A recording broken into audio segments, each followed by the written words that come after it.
Okay, we should be live. Gonna get this all set up and then we can begin.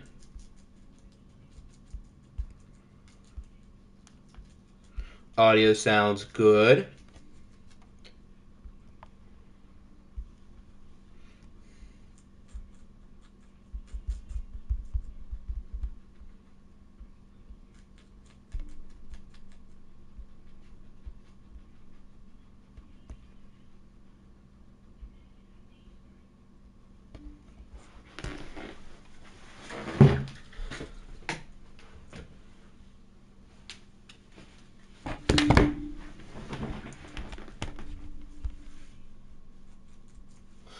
All right, let's get this show started. Weeks 9, 10, 11, and 12 today. We're really getting through the meat and potatoes of our final OFL 22 season. What's good, SGYT, Pokemon, Nickinator? How we doing, everybody?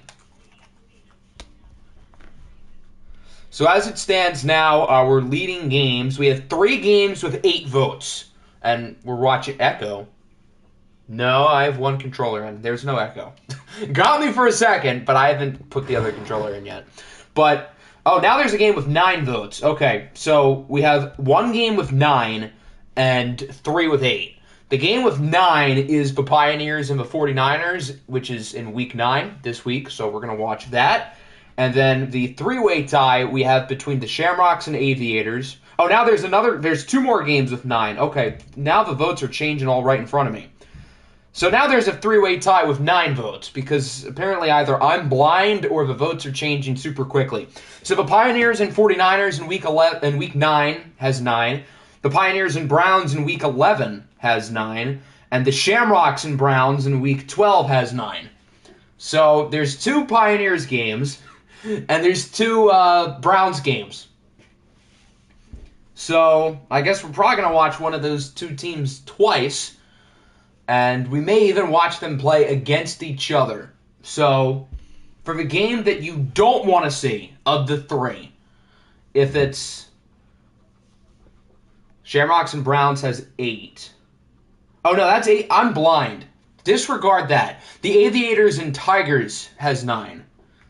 My bad. Okay, so the games with 9, now that I'm seeing correctly, are the Pioneers 49ers, the Pioneers versus Browns, and the Aviators versus Tigers. So the Browns are only here once, and Little Jaw's agenda of that we always watch the Browns isn't as good as it was, say, 10 seconds ago.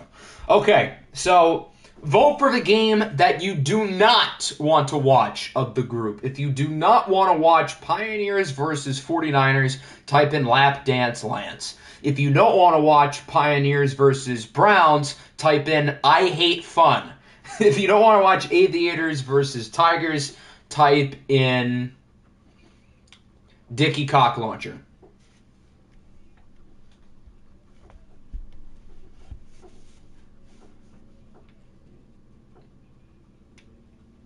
Octi needs glass. It's not that I can't see it, it's that I read it wrong. I guess I assumed the Shamrocks and Browns game would have 9, and because both of those teams have gotten a lot of votes today.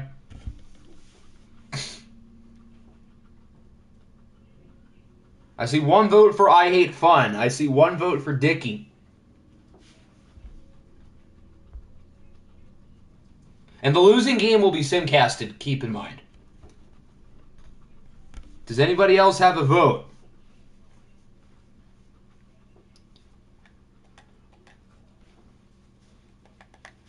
If anyone needs me to repeat what our vote is for people who are just coming in, if you don't want to watch Pioneers versus 49ers, type in Lap Dance Lance. If you don't want to watch Browns versus Pioneers, type in I Hate Fun. And if you don't want to watch the Aviators versus the Tigers, type in Dicky Cock Launcher.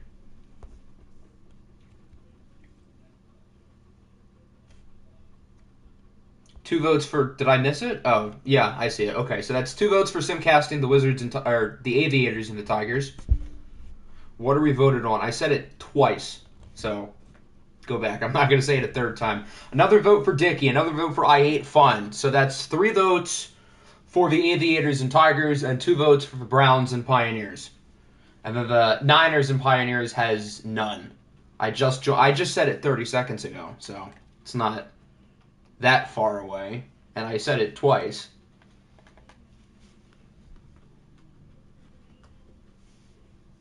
All right, so now we're tied at 3. So if there's a tiebreaker, then I guess I'll break the tie.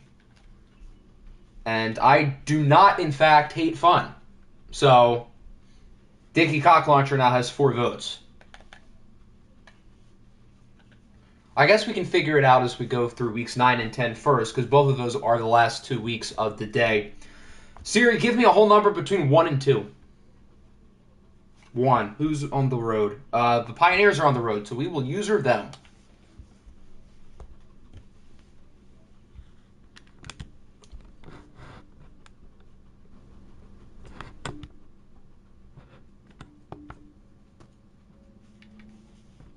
Who wants to echo? Nobody wants echo. So Nick Chubb can do something. Watch Joe Mixon outgain him by like 100. Or watch Joe Mixon do nothing today. That would be really ironic. I feel like Joe Mixon isn't like that crazy in watched games, which is weird. Last year in the playoffs, he wasn't there and they lost, so he's clearly important, but Shamrocks and Wizards was off by, I think, 1 vote. Why this game? Because the Pioneers are 7-0, and the Niners are good too. Well, kind of good, but I mean, they're 500 in an awful division, but still, on paper, they're good. They made the OFL Bowl last year. So what jerseys do we want? I don't think Giddy's here, so we can wear the poop brown ones that I'm the only one who likes, and of course the Niners are going to go all black, which means San Francisco's going to win. I think the brown is too similar to the black. So, oh, they actually have away pants. Most teams don't. This is kind of clean. The chocolate brown pants and the white jerseys. That's not horrible.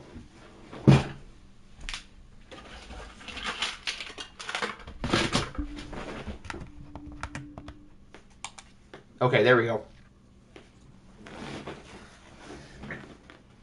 So we've now made it pretty much to the halfway point of our final OFL 22 season, and through the first half of the year, nobody has been better than the Salt Lake City Pioneers. They're 7-0, they're balling. Joe Mixon looks like a legitimate MVP candidate, and we're going to watch them twice today. And they deserve it because we have not watched them in a regular season game since like year 3. So it's been a little while. As for the Niners, they're 4-4. They're tied for first, or they're not tied for first. They're a game ahead in first in the NFC West, which has been a disaster of a division this year. Certainly benefiting the reigning NFC champion Niners, who will start with the ball. Can't believe people don't want to watch the undefeated Pioneers versus the MVP favorite and last year's AFC's best team. I am with you.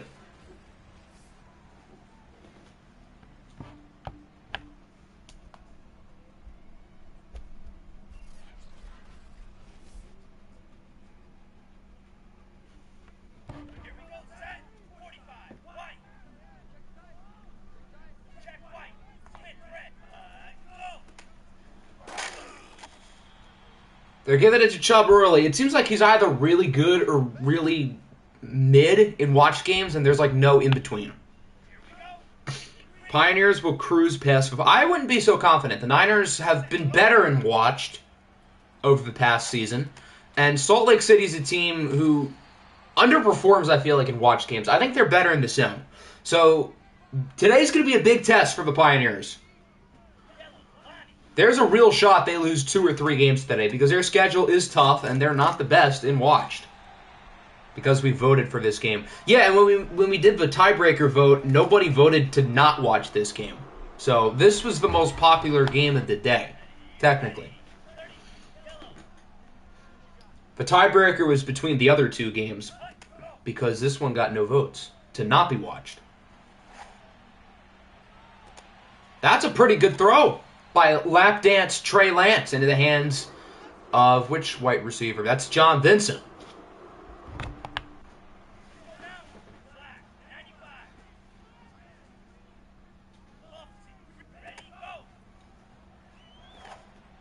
Lap dance Lance misfires by like 15 yards that time.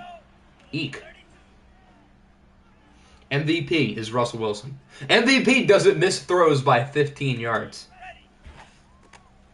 He didn't miss that one by 15, though.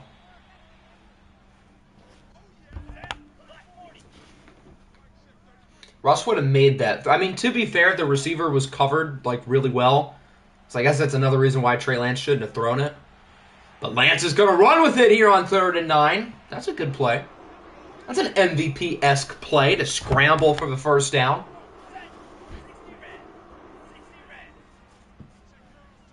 Let me coach the Bats again. They need me.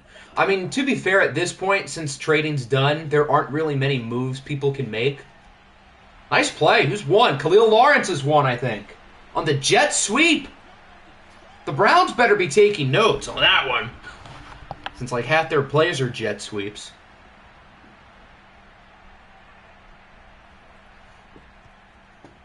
So the Niners march down the field and score a touchdown against probably the best defense in the league. Now we get to see Joe Mixon and the Pioneer offense. But remember, the Pioneers wanted to sign Kyler Murray in the offseason, and they could have if they had an ounce of money, which they did not. So they had to stick with Jerome Diggs, who in his, 3 years as a starter here, he's been very efficient. He's not going to, completely dominate you throwing for 400 yards a game, but he doesn't miss a lot of throws. He's as good of like a game manager, field general type as there is. And that's a good start, a gain of 26. I think Jerome Diggs was a user-created player. He's definitely not a real person. But I'm pretty sure he was created by a user. I don't know if that user is still in the server or not, but technically he is a user player.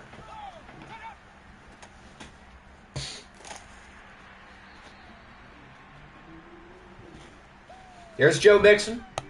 1,000 yards and 10 touchdowns through 7 games. He is on pace to break the rushing title. Or should I say, he's on pace to shatter the rushing title. There's a big sack. The rookie, Andrew Sims, making the play. He was drafted as an 83 overall, I think. He's pretty good. Put it that way.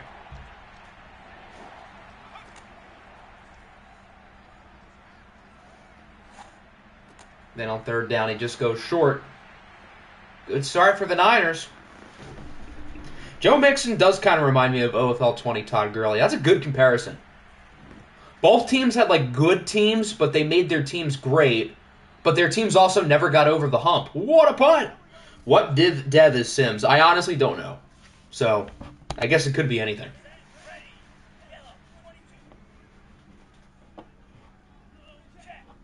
After the what a punt by whoever the Pioneers punter is, the Niners get to start at the 5-yard line. When are we doing dev reveals?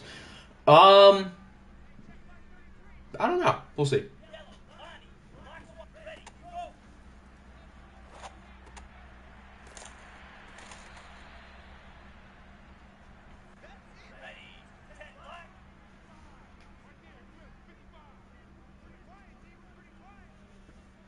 Third and inches. They should probably run the ball. See, kids?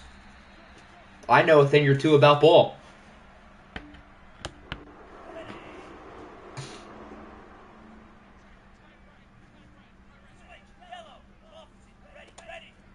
Doesn't look like they're going to run it here.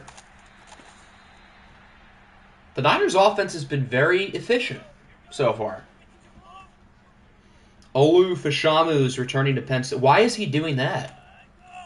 I mean, good for him, I guess, but he'd probably be a first-round pick. So, okay. I know he's super young, so maybe that's why, but still, that's a questionable decision. Your teacher was slandering Greg Roman in class today. Well, I don't blame said teacher.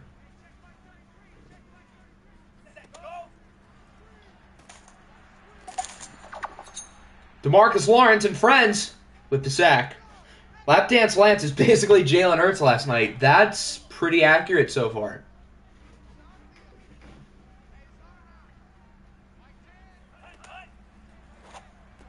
He's gotten the ball out quick, which I guess is a good thing. Melvin Gordon is on the Chiefs practice squad. I don't know if that's going to completely blow up in their face or it's going to be genius, but I feel like it's going to be one of those two. I mean, I guess they have probably the worst running back room in the league, hence why they're 9-2.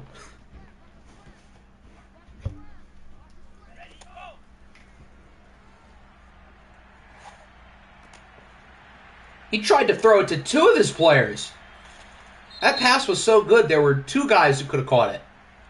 As Laramie Tunsil is hurt. He's either going to be like Fournette with the Bucs or do nothing. So pretty much Fournette this year. Can we just take this moment to laugh at Auburn? Good old Auburn. Hiring an upstanding citizen in non-wife cheating, non-player paying Hugh Freeze. What a guy. Clap it up, everybody.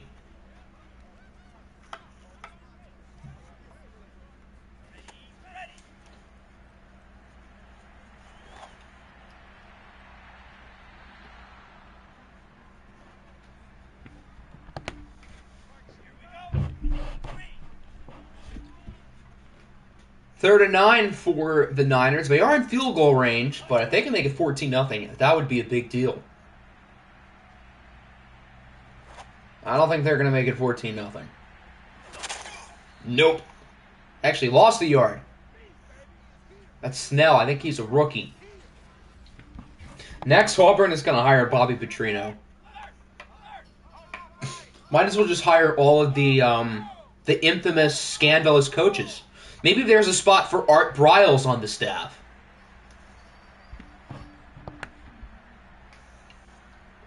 Hell, do they need an athletic director? Maybe they'll look Jerry Sandusky's way. That'd be an interesting hire. Urban Meyer as quarterback coach. Perfect. That seems beautiful. That's quite the all-star cast of a staff they're putting together.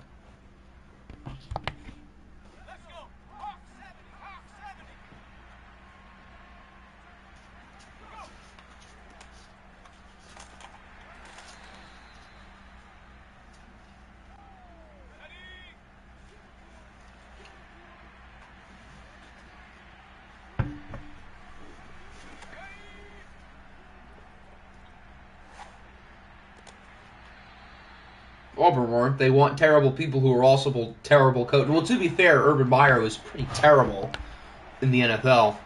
They can get that one old guy who was with the Jags. Tom Coughlin? I mean, what other old guy do you think of with the Jags? Although Tom Coughlin has 2 Super Bowl rings. Used to coach, Tom Coughlin. 2-time Super Bowl champ. He's not horrible. Brett Favre is senior consultant. He could help with the paying players thing. That's Hugh Freeze's thing. So that'll be a good pairing.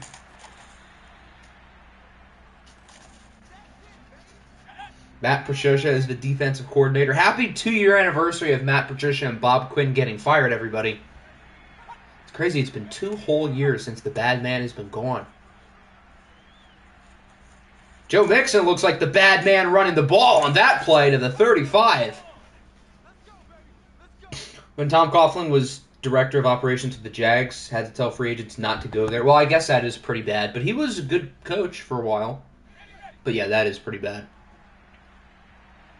Greg Roman and Matt Canada as co-offensive coordinators. That's what the world needs. Get Joe Woods, get Joe Barry in there as well. Might as well bring the entire Chargers staff, too. There's probably a spot for Joe Lombardi and Brandon Staley. Welcome to the ending undefeated streak club. There's still a lot of time. It's only 10-0. The Pioneers are nowhere near out of this game. As long as they score, they'll be down by 1 possession, and they do start the ball in the second half.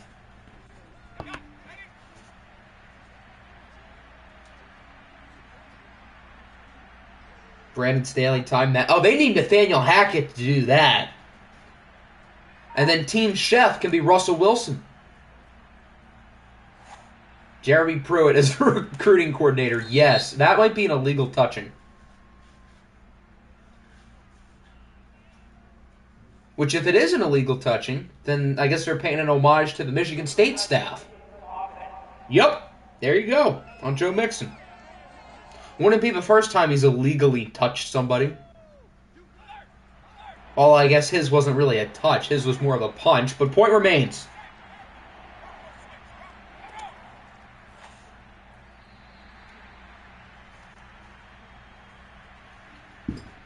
So the Pioneers are going to have to kick a field goal as they end up getting stopped. That was an awesome catch. That is true. Even with the penalty. The Niners could have been classy and declined it, but since they're classless losers who only care about winning, they accepted it. Deshaun Watson, massage therapist for the team. That is perfect. Wonder how loud the Texans stadium is going to be on Sunday. I wonder if they're going to encourage their players to injure him. I don't think that'd be completely out of the question. If being a loser means winning, then I will take it. Perfect. See, everybody's happy. Trey Lance is 10 for 12. He's been very efficient.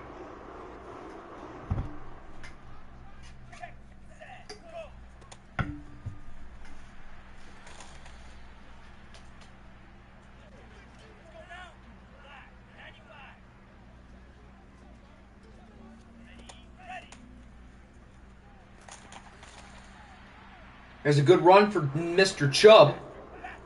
And that brings us to the 2-minute warning. The Niners look good against the league's best.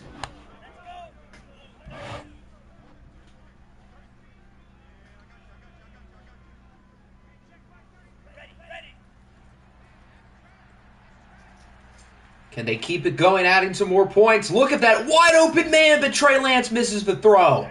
That's a touchdown. Gotta make that pass. That was 7 points right there. And now Trey Lance has to rip it away.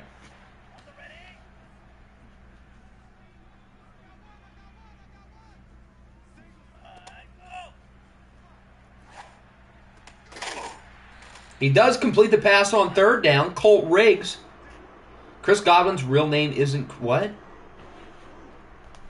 Is this true? I never knew this.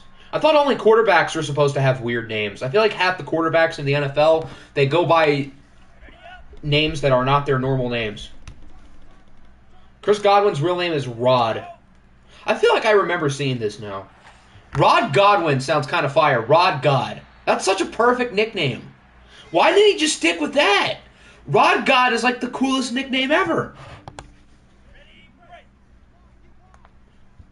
That's better than Chris Godwin. Zay Jones' first name... Yeah, Zay is like a nickname for Isaiah. So that one kind of makes sense. Wait till you see Julio Jones' first name. That's when it gets good.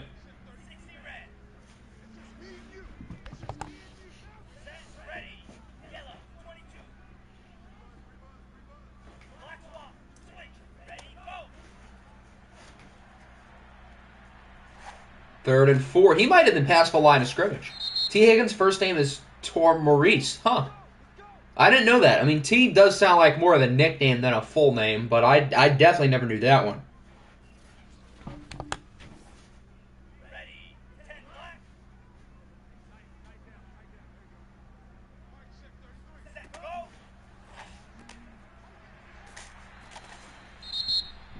Khalil Lawrence is hurt. He is the only touchdown today. And now he will be touching down to the sidelines.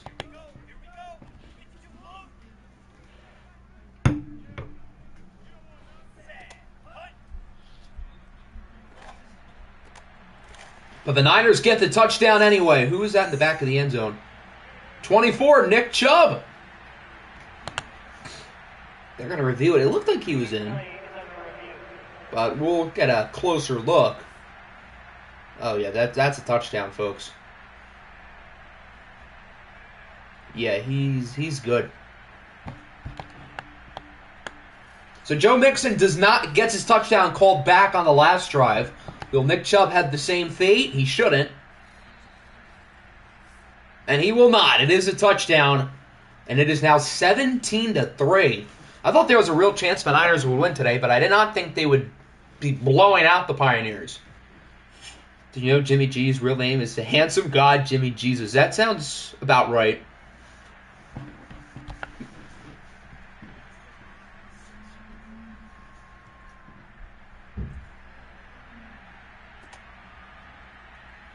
Mike White's real name is God. That also sounds about right.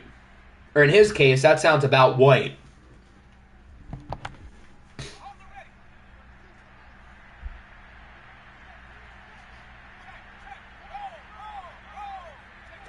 This has Ravens versus Shamrocks written all over it. I mean, I guess so far. Although the Pioneers certainly have time to put this game back on track. They start with the ball in the third quarter. And they had the ball here. Why is Joe Mixon not in the game? Not that they'd be running the ball, but still. That seems questionable. Jets' agenda's back. Now that they have good quarterback play, they are here. Although the Bears' defense is like the worst in the league, but still. The Niners called a timeout. Do they think they can score? Yeah, all the X factors and depth charts, they are fixed. Although the X factors only matter for watch games, but they're still fixed. That was a deep kick. I don't think San Francisco's going to try and score now. Or will they?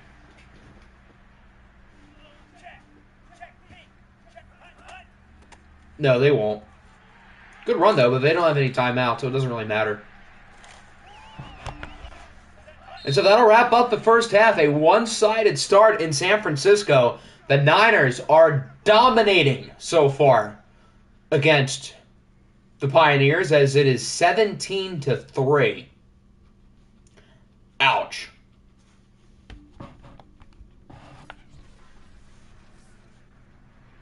The Pioneers can get it back on track here on this drive, but they've got some work to do, all right.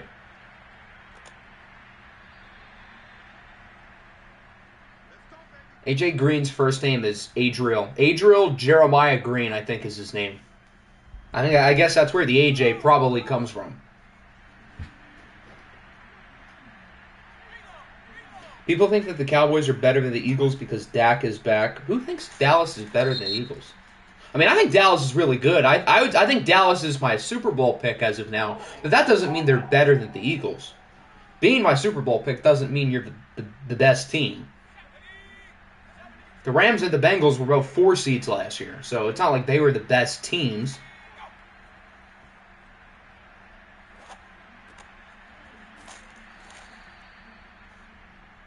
So, I mean, just in terms of who is better, like if they played at a neutral site, I think the Eagles would be favored, which in other words means that the Eagles are better.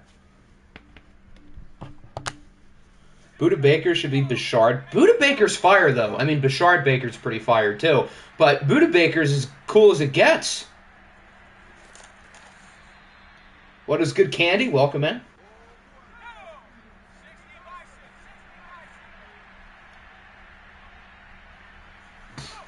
You know, Salt Lake City should try to get the ball in Joe Mixon's hands more. That seems like a good idea. Like on that play, as Bradley Chubb is hurt. Came in to play Dallas on Christmas Eve. It's going to be weird having all the games on like a Saturday. I don't know how to feel about that. Vanchi Jefferson. That's his real name? Okay. I don't know where your parents got that name from, but sure.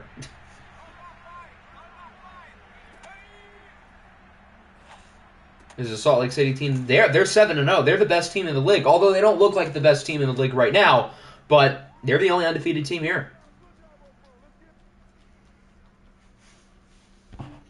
A.J. Green, wide receiver 1 for the Ravens, led by Sam Darnold. Hey, Sam Darnold's been good this year in the one game he played yesterday, but still, he played good against the Broncos. That's a good defense.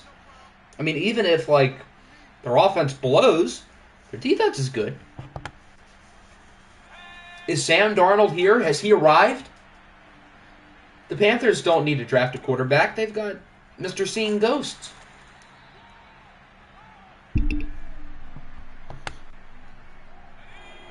Why is Joe Mixon not in the game again? He didn't get the ball on second down, and he's not in on third down. And Diggs is still going to go to the running back, the backup, who gets 4. They're not really playing through Joe Mixon right now. Andreas, isn't that Greedy Williams' real name? I think that's Greedy.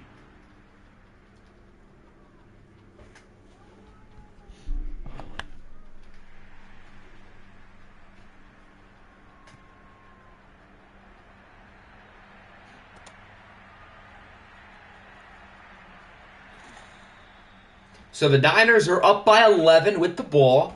Salt Lake City's offense is continuing to lay an egg.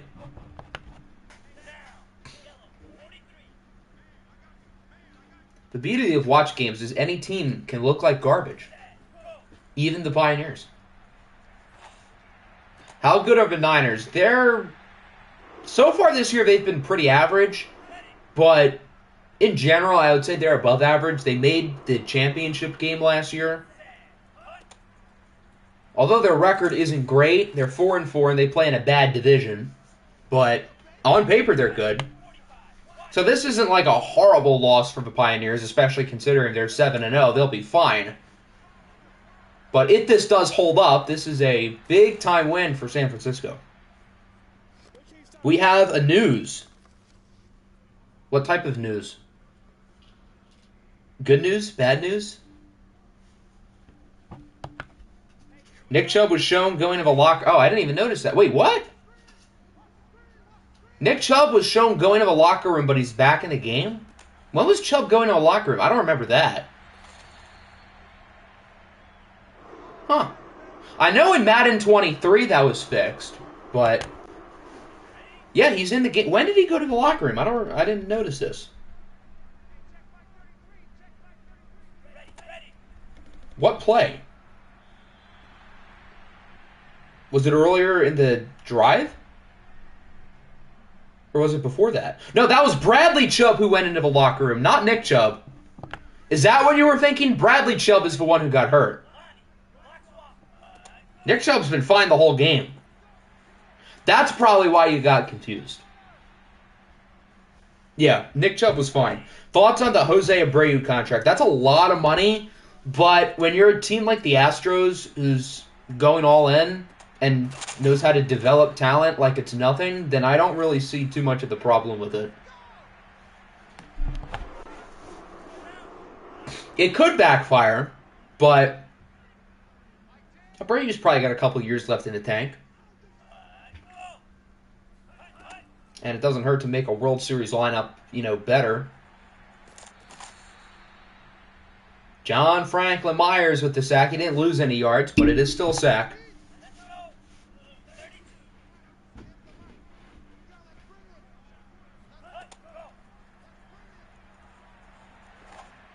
Lance launches a rocket, and it is caught by John Vincent. That was maybe the coolest throw I think I've ever seen in my life. And this now turns into a simcast. Look at him just flip his body like it's nothing and launch a dime. That was pretty cool. A.J. Brown's real name is Megatron. That's not true. There's no way that's true. That'd be funny.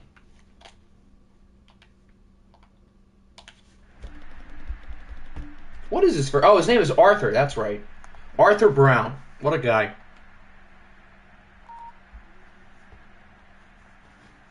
Good old Arthur.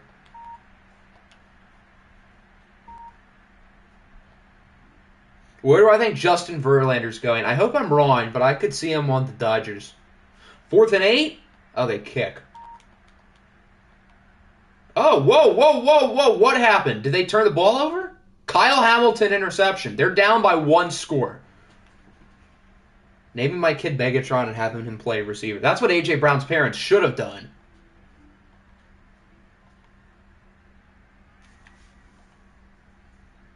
Third and 9, penalty. We might have to hop in here.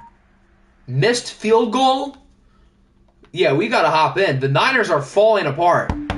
Salt Lake City really is sim merchants. They're not that good in watch, but they're great in the sim. No wonder they win the division every year and have not made it out of... Has Salt Lake City ever won a playoff game in OFL 22? I don't think they have. They've made the playoffs every year, and I don't think they've won a playoff game once, now that I think about it. Did they win one last year? No, they didn't, because they played the Aviators in the first round. Yeah, we can check after this game, but I do not think they've ever won a playoff game. What's good, Denmark? Welcome in. Arizona won. Totally. That definitely against who? Against their scout team. Because this is the first week we've gone through, so we haven't seen what the Cardinals have done. Although I think we're simcasting the Cardinals game in Week 10 because they played the also winless Kansas City Chiefs.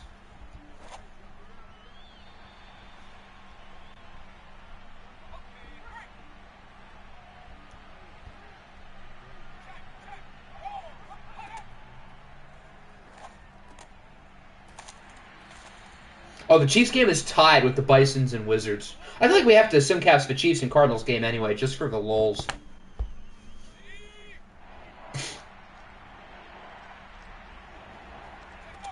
Third and 5. Oh my goodness. TJ Hawkinson with the touchdown, but there's a flag. Who's Salt Lake City's quarterback? They have Jerome Diggs, who's pretty much like... Oh, it's a defensive penalty. Jerome Diggs is pretty much a slightly better version of, like, Kirk Cousins. He's like a really, really good game manager.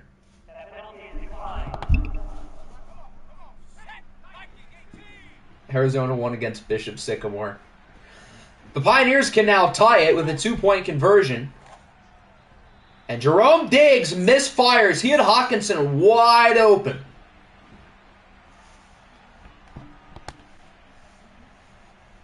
So now the Niners can chew the clock and win. Why would the Pioneers throw the ball? They have Joe Mixon on their team.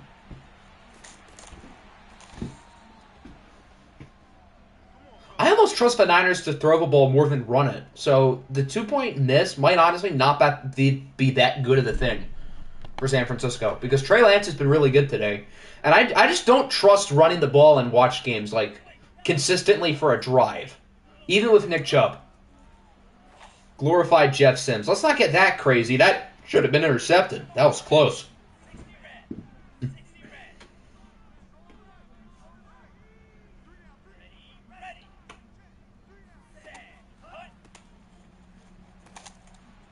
Flag. That was a late flag, too.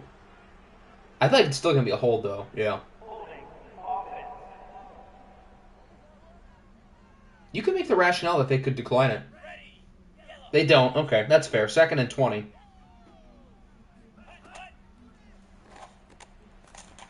And it's not really going to matter. They're going to go back to where it would have been anyway. I don't think we've had a single game this year that we've watched and then turned into a simcast and the team that's losing has won. Although if a simcast comeback would happen to anybody, it would be the Pioneers and the Niners. It would be. 3rd and 12. Lance goes deep, and it is broken up. That was a good throw as well. If any team would choke a watch game, it would 1,000% be San Francisco.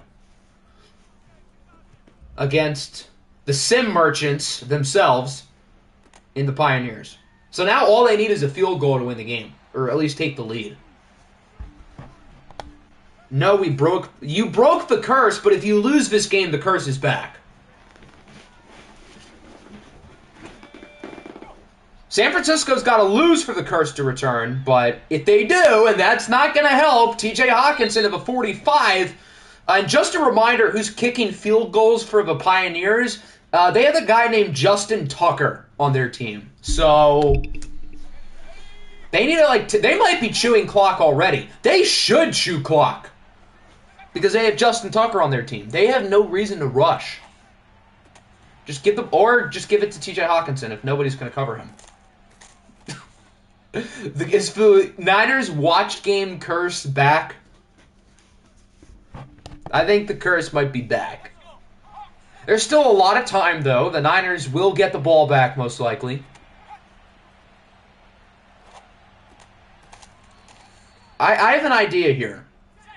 The Niners should cover TJ Hawkinson. I know it seems crazy because they're not doing it, but they should.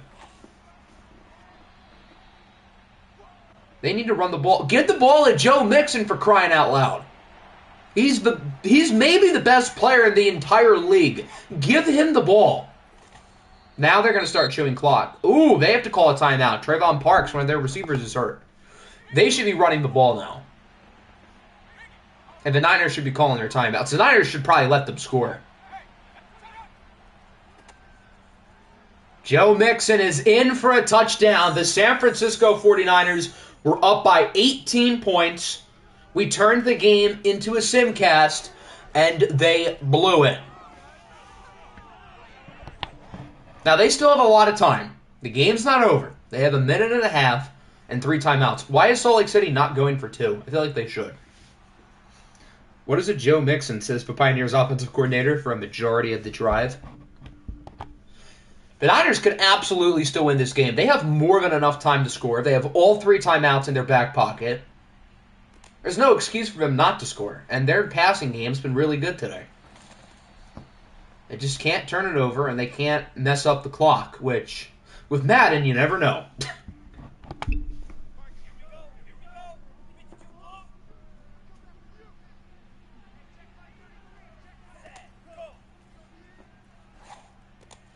There's Nick Chubb out of bounds. That stops the clock, so it's not bad.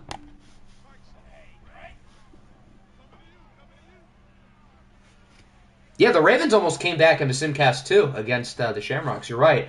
Trey Lance takes a shot downfield, and it is caught inside the 20. Nick Chubb.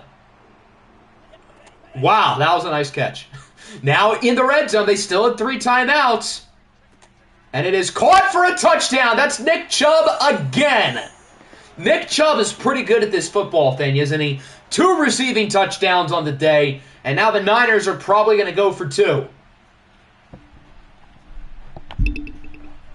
Yeah, they got to make it a clean 3-point game. The Pioneers are going to have 40 seconds and 2 timeouts. Big play here. Lance is under pressure, and he is sacked. Gervon Dexter brings him down. So all the Pioneers need is a field goal. And again, let me remind you who they have as their kicker. You might have heard of him. His name is Justin Tucker. Just got McDonald's. Life is good. Well, life sounds good with McDonald's, and a game like this, can't beat it. Nick Chubb better than Najee Harris as a receiving back. Najee Harris is on pace for like 1,100 receiving yards. Although Nick Chubb is a really good receiving back in this league too, for whatever reason. Diggs breaks a sack as incomplete. This is not the time. It's always time for McDonald's. There's Mr. Tucker warming up. His target yard line is for 42. Which 42? That's what I've got to ask. Second down. He's under pressure, and he is sacked. They got to call a timeout. That's a big play.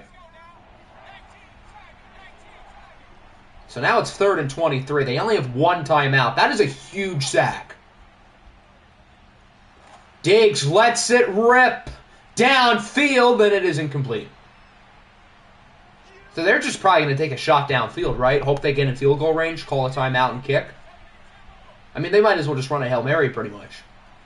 Even if they don't get it in the end zone, a first down is fine because they have the timeout. And it is incomplete. And the Niners hold on. That could have gone real bad. They were up 24-6. They blew it, and they still came back and won. So the watch game curse for the Niners is not back. Or maybe it is, because they still blew a lead in Simcast. That's pretty bad. What do you think about NCAA 24 being pushed back? I think EA hates us. Hopefully the game is good, and if not, then we have every right to want to put their company on a throne. So with that, we will not have an undefeated team in all of OFL 22. With the Pioneers losing today, everybody's lost a game this year. So that means for all of OFL 22, we will never have a team go 17-0. Isn't it our fault the Pioneers are sim merchants? I mean, I guess so. Yeah. Yeah, that's true. It isn't really your fault that they're only good in the sim. Trey Lance was really good. Jerome Diggs was fine. Joe Mixon was solid. They should have given him the ball more. Nick Chubb, nothing flashy in the run game, but in the receiving game, he was really good, as was TJ Hawkinson. Khalil Lawrence made some plays, as did John Vincent. Both pass rushes were pretty solid. I think that was Will Hurst who had the big sack on that last drive to pretty much win the game for San Francisco. Feel a lot better about our game all of a sudden. Aviators are going to win 35-10 now that you said that. What happened to Trayvon Parks? Isn't he the one who got hurt? Abdominal tear. He's going to miss the next 3 games. So pretty much he's going to be out for this stream. Lance might have had the greatest throw of OFL 22. In terms of, like, aesthetically pleasing, I can't really argue that. That was pretty beautiful. And that was a really good catch, too, by Mr. Vincent. All right, let's see what happens. Oh, against the Pioneers. I thought you meant against the Aviators. Yeah, if I was you, I'd feel good about that game, too. The Rams, they've won a couple in a row. Why not keep it rolling? They're now 4-5, winners of 3 straight, beating the Giants. DJ Uyunglele and Mac Jones both played very well. Jalen Waddle, 3 touchdowns. Naruto put him on the trade block 1 minute before the trade deadline. The Ravens, back on the win column. They beat the Bison 42-28. Dan, continuing his MVP case with 5 touchdowns. Alvin Kamara played really well, as did DJ Moore, who's been probably one of the best receivers in the league. Nice day for Will Anderson. The Saints lose to the Panthers, so Carolina extends their lead in the South. Good game from Bryce Young. Deuce led the game in yards.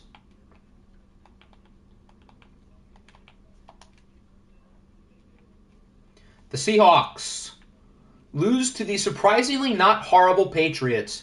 Demaryius Johnson, again, pretty solid. He's been good ever since Taylor got hurt. Warren Smith, who are you? Have yourself a day, although most of it came off of an 81-yard run, but still pretty solid.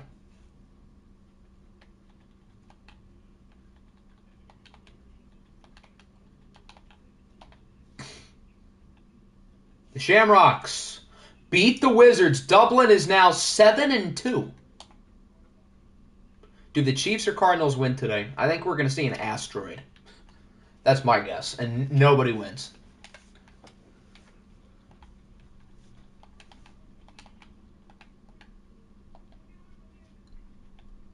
The Tigers lose to the Bats. Who needs Christian McCaffrey, right? Dak Prescott with a good game. Did CMC touch the ball? Doesn't look like it. Nope. Big old goose egg. Jameson Williams did his thing. Nice amount of yards for Jacoby Myers. Don't let me down, team. Please, we need a win. Yay, we won. Oh, I forgot we played Toronto, too. That makes it even better. Although we nearly choked it there at the end. But I'll take it. Hector Estrada played well against his former team. Justin Fields was Najee played well. That's ironic because he's always trying to trade for Najee. Jimmy Jackson with 150. McLaurin scores twice. He's finally showing up. And an interception for Papa Derwin. The Wizards lost. They're 4-4. They're quietly not doing all that well. The Aviators beat the Browns 34-31. Dickie Cocklauncher and Russell Wilson both played well. Russ continuing his MVP case, although his defense lets him down again. What's new? I.T. Thomas, 5.6 yards a carry. Devontae Smith with a nice day.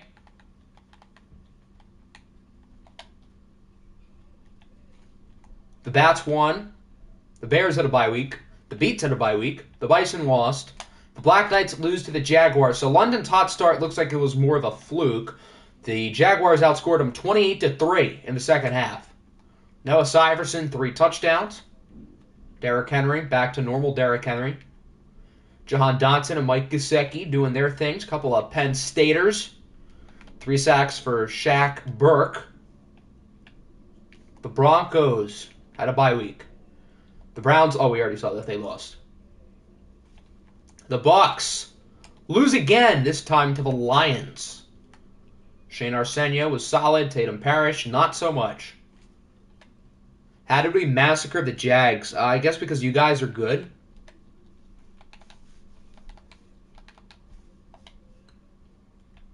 The Cardinals are 0-9 as they lose to the Jets. The Jets outscored them 24-0 in the second half. So the Cardinals are 0-9 going into their big matchup against the Chiefs, who, for the memes, hopefully lose this week. And as expected, they lose 26-7. One of their closer games this season. The Dolphins won 2 in a row. Is Miami back? I mean, everyone's beating the Chiefs, so I guess I can't really say they're back after this game. I think if the Chiefs lose to the Cardinals, they could legitimately go 0-17. Even though this is a really easy schedule. The Rams are meh. Seattle's bad. The Patriots are meh. The Diablos are bad. Dublin's good. Denver's good. The Bucs are bad. The Niners are good. So they have a lot of really bad teams. So they should win a few, you'd think. The Falcons beat Dublin. Not Dublin. They beat the Diablos. I got my D's wrong. Put my kicker at quarterback. Can we do that after Week 10? I want to see if they can actually beat the Chiefs. Washington had a bye week. The Niners won. The Giants lost. The Huskies lost. The Jags won. The Jets won. The Lions won. The Panthers won. The Pats won. And that's the Pioneers. No! Do it now! Okay, fair enough. It's your team. I hope the Cardinals still win anyway. Sam Sloman. Oh, who's this? Sally has X Factor. I guess we would never know that because the X Factor thing is broken. We don't do... I allow depth chart changes in stream. I just don't do scheme changes and stuff. But I do depth chart changes. Yeah, we want Sally at quarterback. Players of the week, Mac Jones, Dan, Jerome Baker, and Shaquille Burke. As for the standings, if everyone wants Sally at QB1, Denmark has to do it. How about that? The Shamrocks and Ravens are both atop the North. Aviators and Browns are both 2 games back. The Wizards are half a game ahead of everybody in the South. Beats are a game ahead of New England in the East. Pioneers still lead in the West despite their loss. The Lions are in first place in the North. Everybody's still in that race. Panthers a game ahead of Atlanta. The Bats still lead the East. And the Niners still lead the West. Can't wait to watch Sally win an MVP in the long-term stand. We need a Sally versus Dan OFL Bowl. All right, for Week 10, we have a tie week for which game we're simcasting between the Bisons and Wizards and Chiefs Cardinals. So if you want to watch Bisons Wizards, type in Mahomes. If you want to watch Chiefs and Cardinals, type in, or simcast Chiefs and Cardinals, type in Sally. I have a feeling this is going to be an overwhelming win for the right game.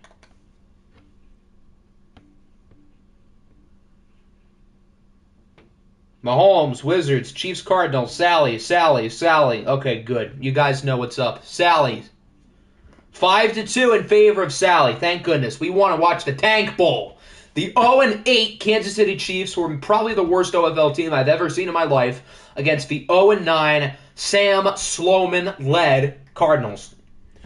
Siri, give me a whole number between 1 and 2. 2. That's the Cardinals. I think I speak for everyone when I say go Cardinals. Denmark, this is your last chance to make Sally QB1. It's his team. I can't make him, but that's what the people want to see. You can pick your jerseys if you want. We know what we want to see.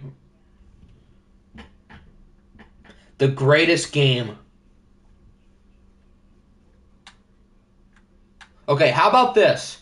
If the Cardinals win Sally becomes the quarterback. If the Cardinals lose, you can keep your kicker the rest of the year. Deal? All black. Good.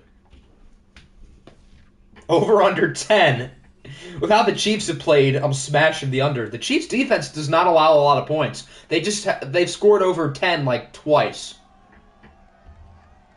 The Tank Bowl to end all Tank Bowls. The Chiefs are legitimately the worst OFL team I've ever seen, so I could honestly see them losing to a kicker. What happened to watching the Wizards? The Wizards didn't win any of their polls.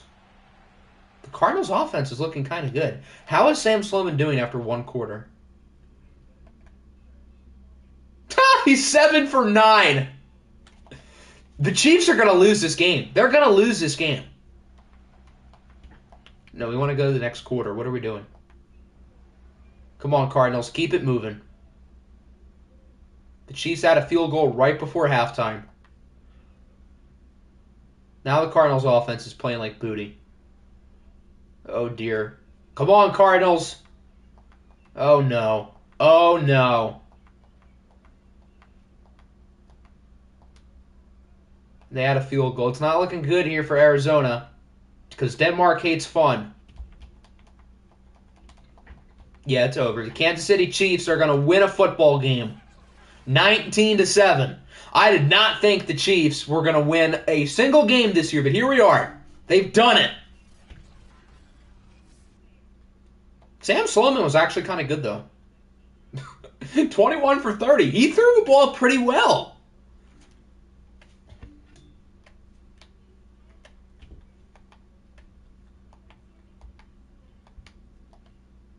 Make my punter. I physically cannot do that. Who's the Chiefs' best player? I honestly don't know. I think he's probably like an 85 overall, maybe. Have we watched any of your games? We watched one of yours to start the stream, and we're about to watch another one here. So we're watching 2 today. Both watch games involve the Pioneers. I can't. Let me show you how the wide receiver position works. So I cannot put special teamers or defensive linemen there. I can put, I think, quarterbacks. Maybe Sally can play wide receiver with 52 speed. Jesus. I can do that. Wow, the Chiefs wide receiver 1 is a 72. Yikes. Your worst wide receiver. Your worst wide receiver is a 77.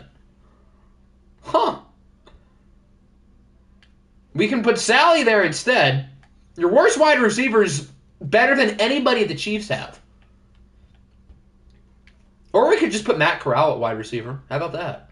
2 is a 13. Yikes. We want Sally. Clap, clap, clap. Yes. Sally, wide receiver 1.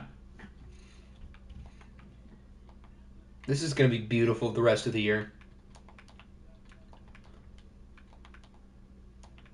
Make my quarterbacks. Honestly, I kind of want to see a team go 0-17 because it's never happened. So normally I wouldn't allow this, but it's for last year. So why not just have fun with it? Well, we'll keep D-Hop at wide receiver 5. How about that? Did you win? You did not win. You guys were playing terrible, and then you nearly came back and won. I'm so based. I thought that said biased. I was like, what the hell?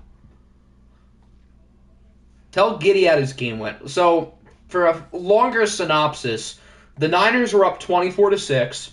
We turned it into a simcast, and then you guys pretty much tied it.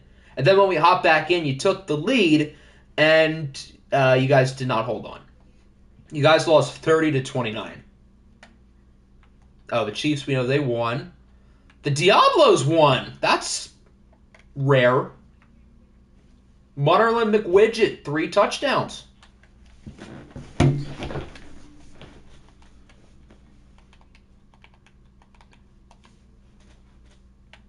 The Dolphins, they have won 3 in a row. The Dolphins are back. And they actually beat a good team this time. I feel like Jeff Sims has done better in the games that they lost. Will we watch a Wizards game? Not in this stream. We've watched them, I think, once so far this year. And they're on the poll like almost every week. Or at least every time they have a good matchup. Pat Surtain, 2 interceptions.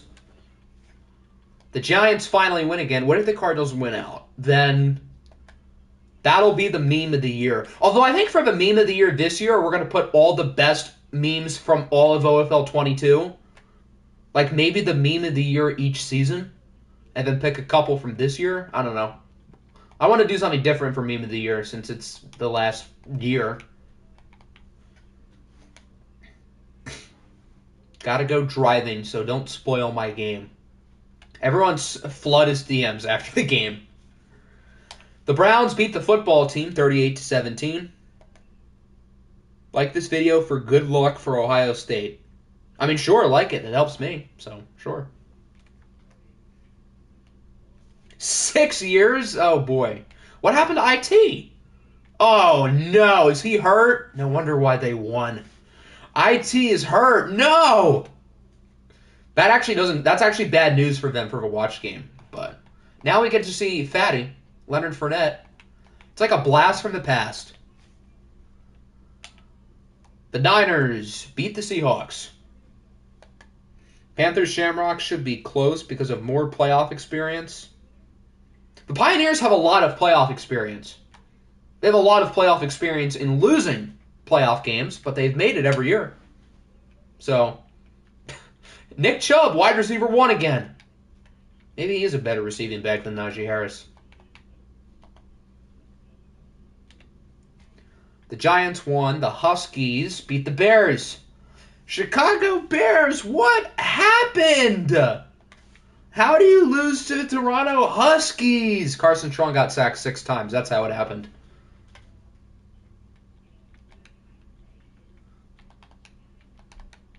Two sacks for Chase Young. 2 interceptions for Sosa on the beat. The Jaguars are 2-0 after their 51-point defeat at the end of last stream. I will give you a blank check to never do that again. Columbus Aviators, what happened? How do you lose to the Jacksonville Jaguars? I'm going to do this every game now. This is fun.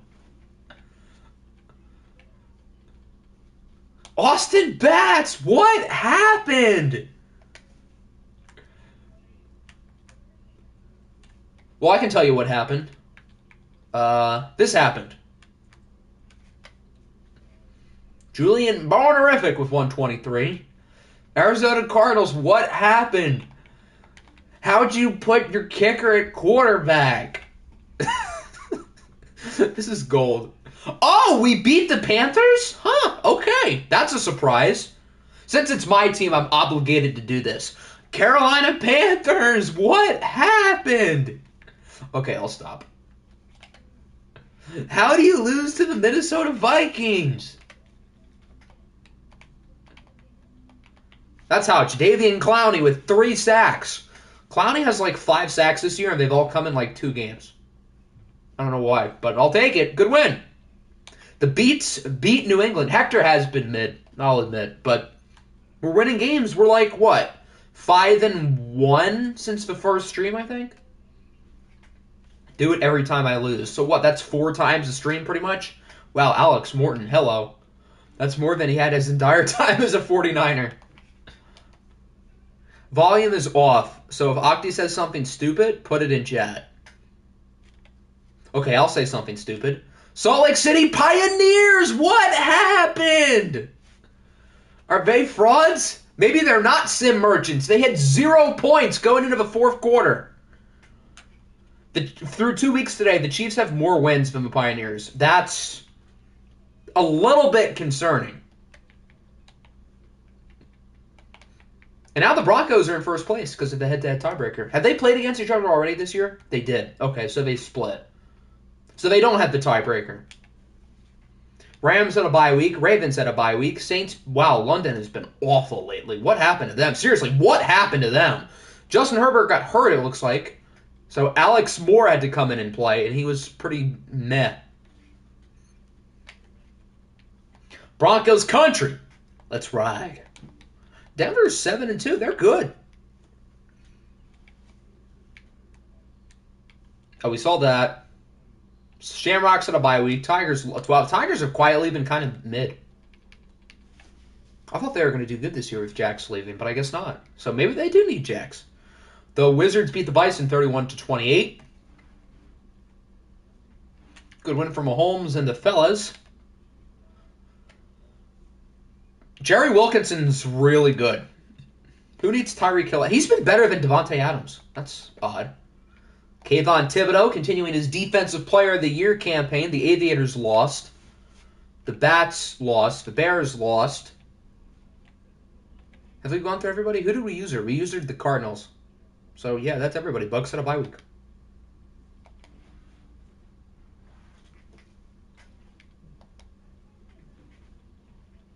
Players of the Week. Trey Lance, Joe Burrow, Brian Burns, and Patrick Surtain. I hope we see Sally up here with their receiving stats. I don't know what Sally's gender is. I don't want to assume. Make Cordell Banks the starter.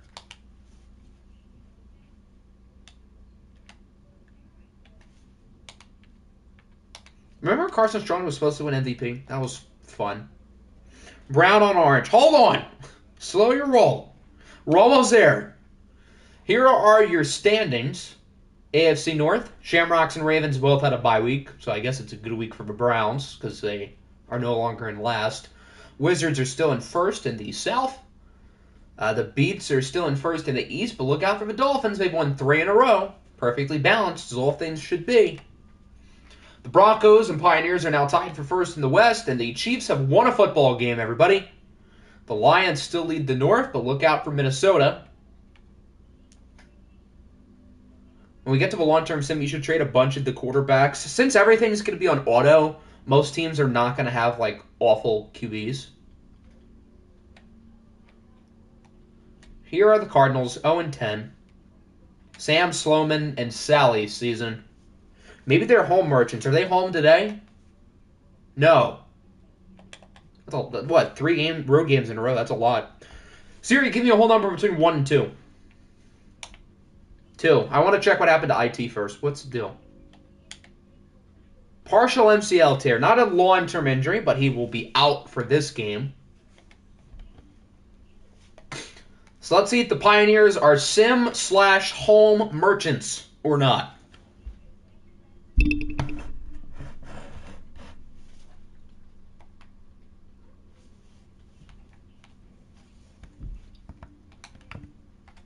Nick said what? Brown on orange?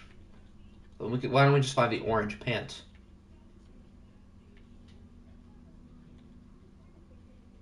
Boom. And since they're wearing brown, the Pioneers shouldn't wear brown.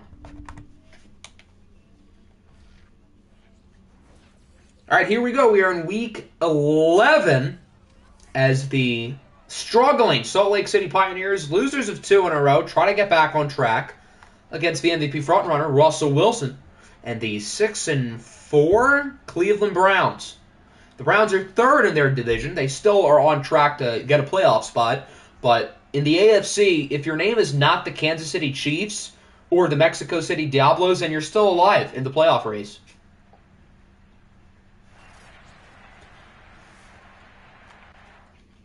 So far today, the Shamrocks have struggled on the road. They also seem to kind of be pretty mid in watched games. So we'll see what happens here. The Cardinals are 0-11. They lost to the bye week. I don't think they've had their bye week yet. So they will be 0-11 once they play the bye week. Did I say Portland? I don't know why I said Portland. But, yeah, Salt Lake City. I thought Russ only had 1 pick. Well, I guess he has 2. Maybe he's not the MVP after all.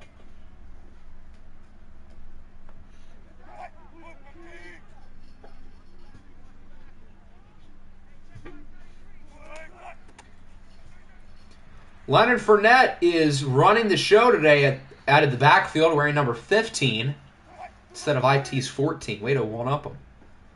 Actually, I'm the stupid one. Not my MVP. Who's your MVP? I'm curious. He had a pick in the last game. Okay. Now that he's thrown 2 interceptions, we need a real quarterback who doesn't throw interceptions.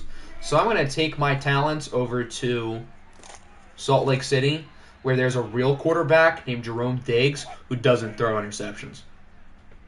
Sure ain't Carson Strong. My MVP is my quarterback kicker. Russell Wilson has thrown more interceptions than Sam Sloman this year, so as far as I'm concerned, Sam Sloman is better. Don't run jet sweeps. The Niners ran one jet sweep against this team 2 weeks ago, and it was a touchdown, so maybe you should. Who is T. White? I don't know who that is. I guess he's going to be splitting carries with the human hamburger, former Minnesota Viking legend, Leonard Fournette. Nick, I showed you the playbook. Use it, damn it. Here's our screen. No IT. It looks like the same play calling. He's the rookie. Oh, he's the guy who's like a high rating, isn't he? Okay. Who was supposed to go undrafted. Now I remember. When the Cardinals had their bye week, you got to say, Arizona Cardinals, what happened? How did you lose to the bye week? Yeah, I've got it already. It's going to be glorious.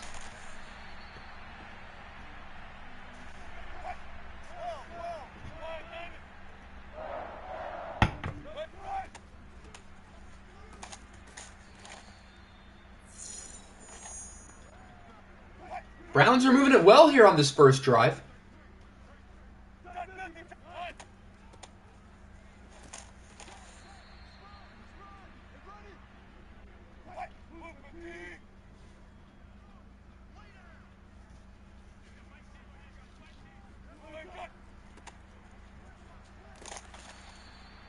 And they get stopped because they run the ball on 3rd and 3.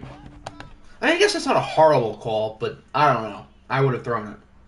Wonder how D-Hop feels about getting benched for Sally. I wonder too. Browns kick the field goal from Mr. Boswell, and it is 3-0. So a pretty good first drive, but it felt like they could have gotten more there. And now we're going to see the Pioneers offense led by another MVP candidate in Joe Mixon. Other than Russell Wilson, in my opinion, I think Mixon is the most valuable player in the league. Jerome Diggs is a pretty solid quarterback as well. Again, he's not the flashiest, but he gets the job done. He's pretty efficient. As I said in the Niners game, he's pretty much our version of Kirk Cousins, but he's probably slightly better. Although, just like Kirk Cousins, he wets the bed in games that are, like, semi-important. And I would say this game is semi-important.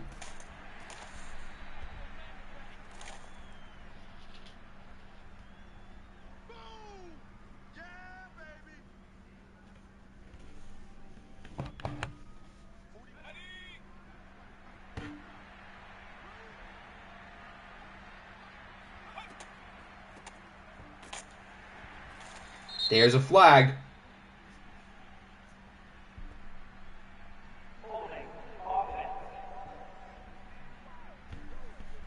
And it's on the offense, on Charles Cross, who has been really good this year. He hasn't allowed any sacks, at least as of the end of the last stream.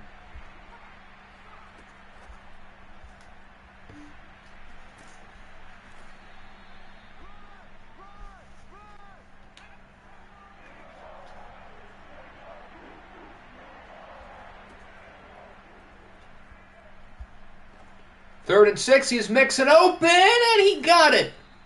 What if your kicker does good? Then you'll win an honorary championship.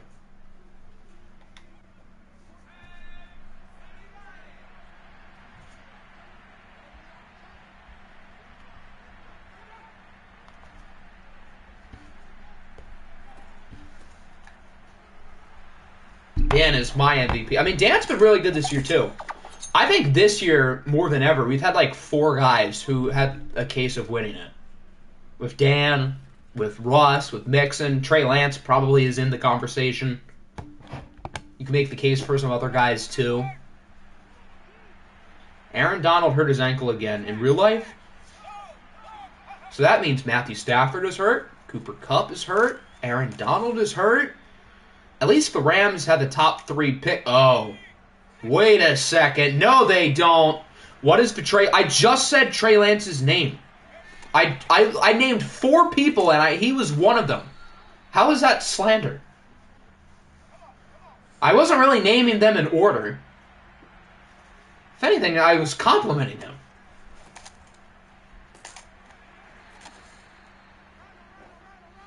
And so that'll wrap up the first quarter. Cleveland up 3-0. It's been a pretty quiet game so far. Nothing too crazy yet. I said probably. I mean, yeah, as of now, he's probably going to be one of the 5 finalists. A lot can change, certainly. We have, like, 7 weeks left. But if the season ended today, he'd be one of the 5 guys. For me, I'd say he'd probably be 4th. Rams, what happened? How do you give the Lions Bryce Young so easily? Salt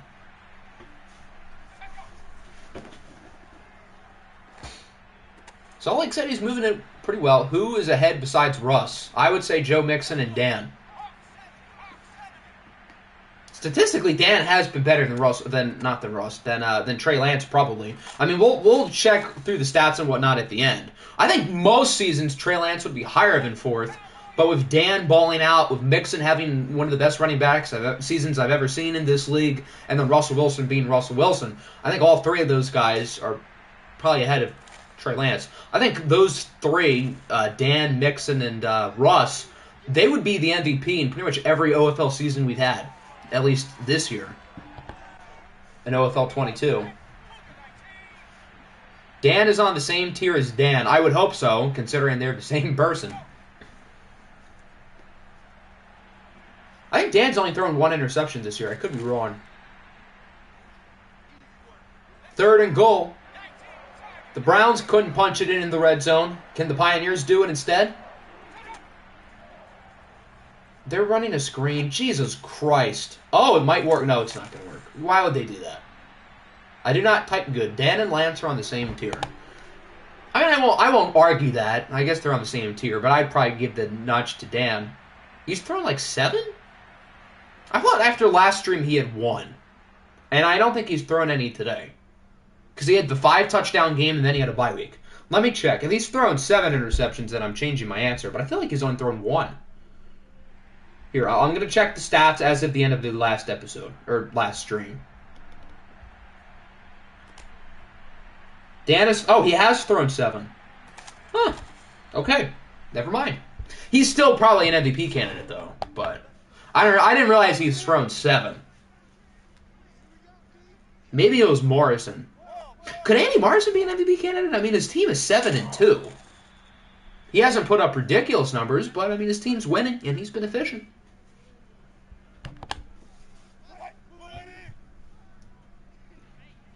Not sure how many touchdowns he had. I think he had close to 30. And with 5 in the first game today, he's probably over 30 now. That was a good throw over to Leonard Fournette.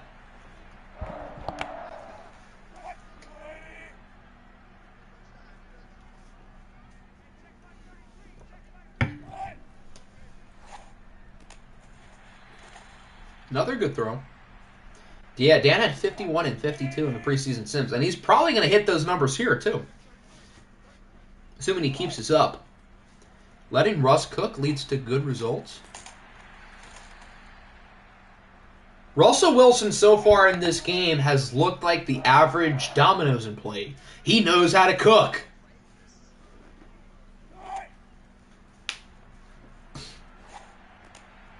He's now 7 of 7. Good play after the catch as well by Devontae Smith.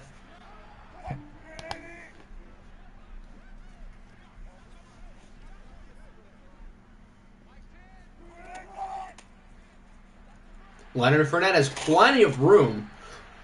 This has been a really slow-paced game. This is the Browns' second drive of the game. The Pioneers have only gotten it once, and there's 3 minutes left in the first half. Both offenses are just methodically moving it down the field. Not a whole lot of big plays, but just simple stuff. And there's the Browns jet sweep that results in a gain of 1. It was only a matter of time.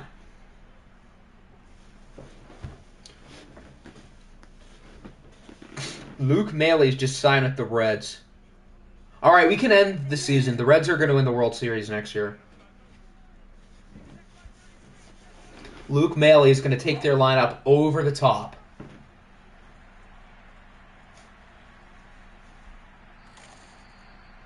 probably bring us to the 2-minute warning. Yeah, DeMarcus Lawrence, I think, had like 24 last year. I don't remember the exact number, but I'm pretty sure it broke the record. I just know it was a big number. 3rd and 7. Good play by Tyreek Hill. He's been quiet today. What do you mean? The Pirates were... Oh, yeah, you're right. The Pirates and Reds NLCS is going to hit different. Luke Maley and the Cincinnati Reds versus G-Man Troy and the Pittsburgh Pirates. What an all-time battle.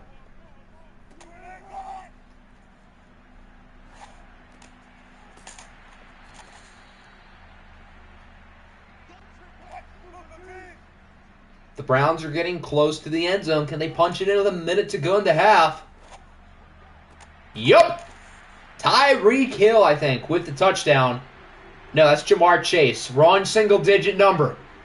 Jamar Chase puts the Cleveland Browns ahead 10-3.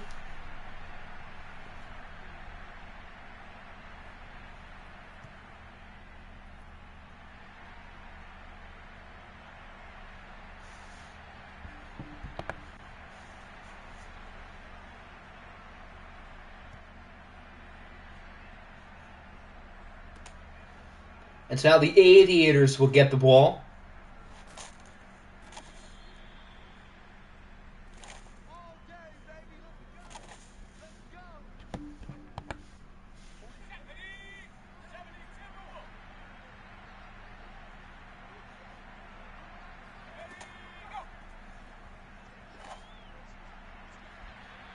Did I just call them the Aviators?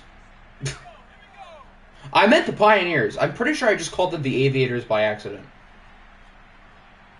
The Pioneers have a minute left and all 3 timeouts. They could certainly score here, but this has not been a fast-paced game at all. So, have you seen the video of Brian Burns mocking... I didn't see that, but I saw the video of the defensive lineman on the Broncos screaming in Russ's face. I saw that. On the bright side for Denver, they're going to have a super high draft pick. They can pick like Will Anderson. Oh, wait a second. No, they don't. 3rd and 10, they just run the ball. And they get nothing.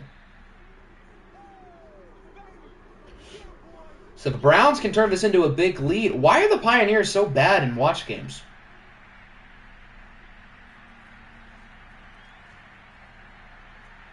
Man, I would love to be the 7th seed in the AFC this year.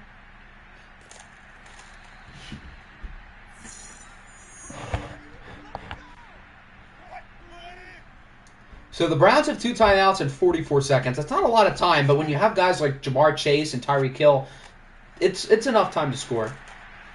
Tommy Tremble gets 9. Cleveland uses timeout numero dos. Russ just wants to keep helping the Seahawks. I guess so. So next year, Denver's going to go like 14-3. Maybe you shouldn't throw it up the middle of the field, Mr. Russell. He is 13-13, but that was not a great decision. They don't seem to be in any hurry. Okay, now they call a timeout. Brian Edwards. I thought Brian Edwards was on Atlanta. Did they cut him?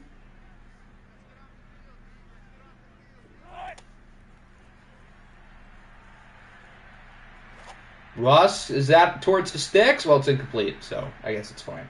They should just probably run a Hail Mary. They might just run the ball instead, which would be kind of stupid.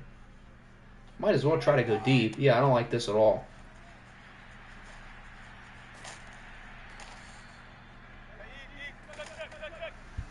So that'll wrap up the first half. 10-3. Low-scoring game. Slow-paced start. Edwards got cut. The Ravens had a chance on him, but passed it up. Well, he's clearly not very good if he got cut. So... can really blame the Ravens? He's probably not good. I mean, he's big. That's cool. We don't need to see halftime game. As much as we all want to see Bears. So Salt Lake City can get back in the game here in the second half. They're only down by 7. Their offense had a good first drive, but they got stopped in the red zone. And, I mean, they've only had the ball twice.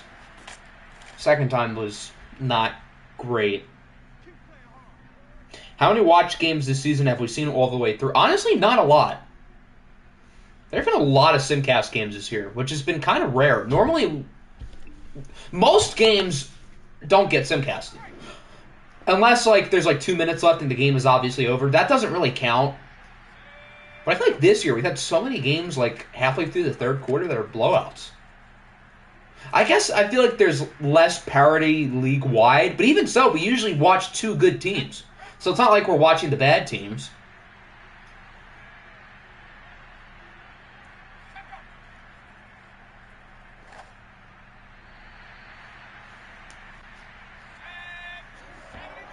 So like I say, not looking good on this first drive. It's a 3rd and 8. And Diggs goes short, and it works. Okay. That was a questionable read, but there you go.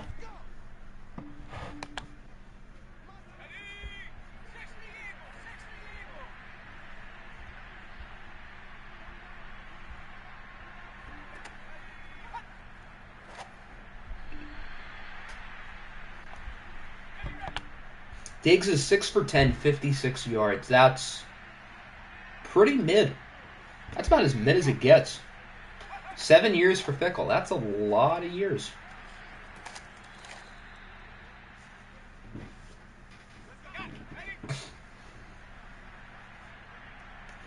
But I guess Wisconsin wants to fickle that pickle. Okay, I'll stop. Joe Mixon's been painfully average today. 9 carries for 34 yards. That's not going to cut it, Chief. At least for his standards.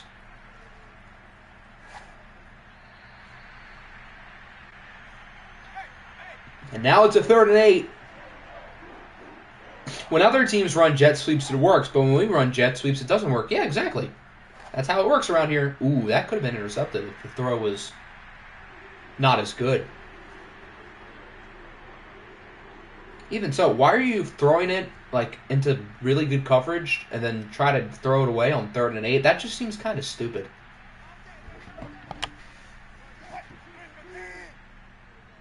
So the Browns have it back. They're up by 7. We'll see if they can extend the lead here in the 3rd quarter. Russell Wilson on the first play of the drive says, F it, I'm going to go deep, and it's incomplete. That's probably smart to send 2 guys back there. Because normally when QBs go deep, it's one-on-one. Because, you know, these teams aren't super smart. Late flag. It's probably still going to be like a hold, though. Yeah. Brandon Bethel is called for the flag.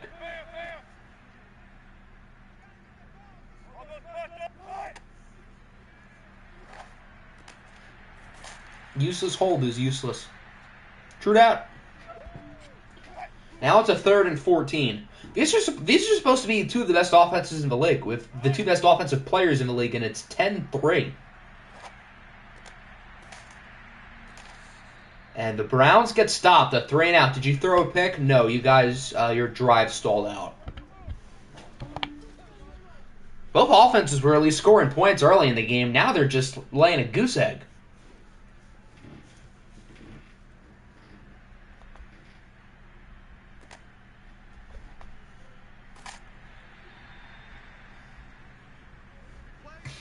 Why are we throwing short of the sticks? I don't know. That's a good question. At this point, I wouldn't really question what EA does. Because we know EA is not the brightest or the sharpest tool in the shed.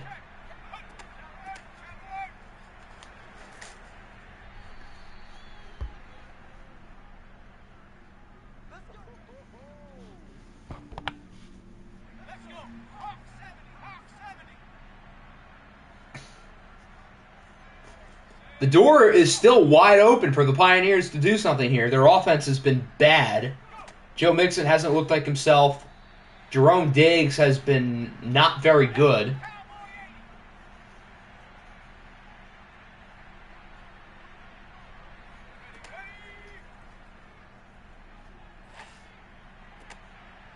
That was pretty bad coverage. That could have been a lot worse for the Browns if the receiver didn't lose his footing. He could have gotten like 20. Bold idea to have nobody on the right side of the field for the entire play. Oh, no! David, oh, Jabot. More like, oh, no, Jabot. That was a really bad joke. I'm sorry. That was horrible. But David Ojabo is hurt. Joe Mixon has 3.7 yards a carry. He averages like double that. Cleveland's defense is finally playing well. And leave it to the offense to not play well. There's a sack. Jamin Davis makes the play. The one time Cleveland's defense shows up in a big game. Actually, the second time. The first time they did that was in the playoffs last year against the Diablos, in which the offense likewise did not show up. Joe Mixon loses 3.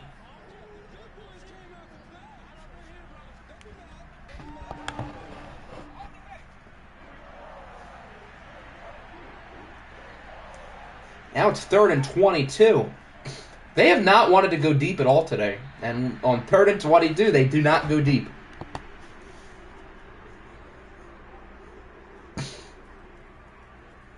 I think one of the offensive coordinators in this game is Matt Canada, and the other is Greg Roman. There's no explanation for otherwise.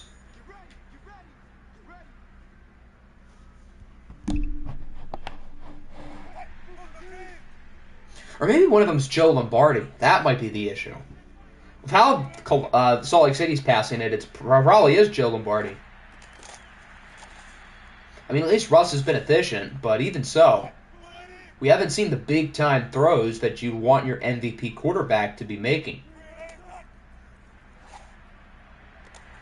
And right as I say that, he makes a big-time throw into the hands of Devontae Smith, who takes it for a 74-yard touchdown. I think I just jinxed him.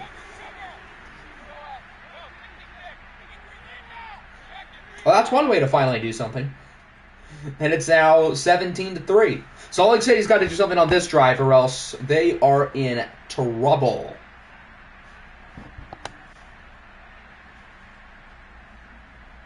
Are the Pioneers fraudulent? Are the Pioneers the next case of the 7-0 Cardinals or the 11-0 Steelers?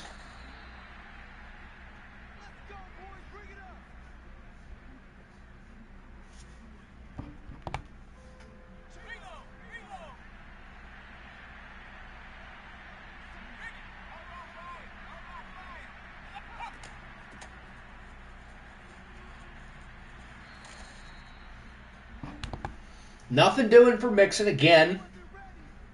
What's good, Crockett? Welcome in. 11-0 Steelers is my favorite all-time Steelers team. Even more than this year's Steelers team?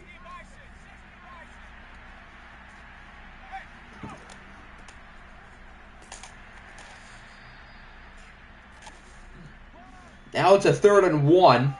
If Salt Lake City doesn't get it here, they are in real trouble. They should hand the ball off to their best player and give him room to do something. They did both of those. Look at Mixon go. This is the Joe Mixon we've been waiting for. 69. Nice. Yard touchdown run, and the Pioneers are back in the ballgame. So after it feels like there's been no offense for an eternity, both teams blow off 70-yard touchdowns back-to-back. And now we've got ourselves a game.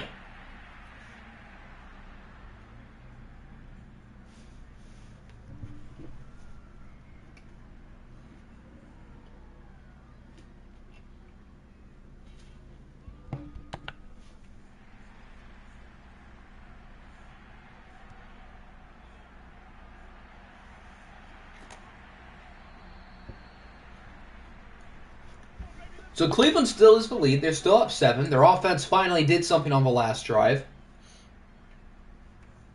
Reggie Peters should just get in the game. Rip off the headset, get in pads, and tackle Joe Mixon. So after we've been waiting for these two MVP caliber players to do something, they've both made MVP level plays, and now their offenses are starting to roll a little bit. So which offense will actually keep it going? Could it be the Browns, who had the lead and the ball to wrap up the 3rd quarter?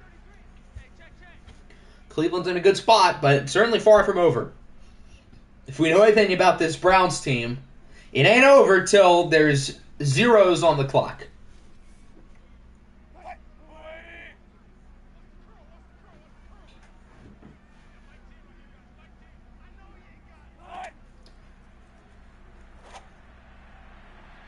That should have been picked. That could have been not so good for Russell Wilson. Would have been just his third interception of the year.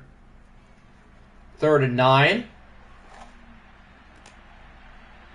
What a great read. Throwing it to the sideline. 5 yards shy of the first down marker.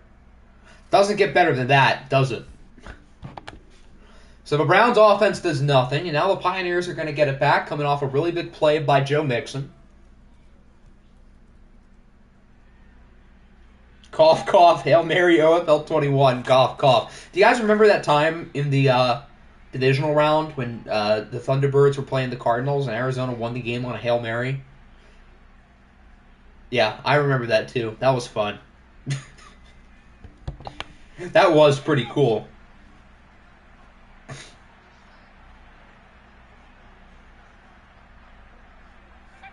Are you doing okay? You guys are, what, 7-3? 6 and something like that. The Beats are in first place in the division, put it that way.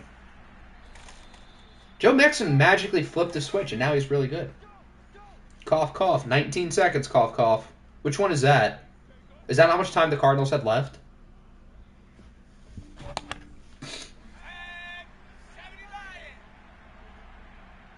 You just spawned Bonker in the chat for mentioning the Hail Mary. Oh, that's perfect timing. Bring up the Hail Mary, poof, Bonker arrives. How perfect.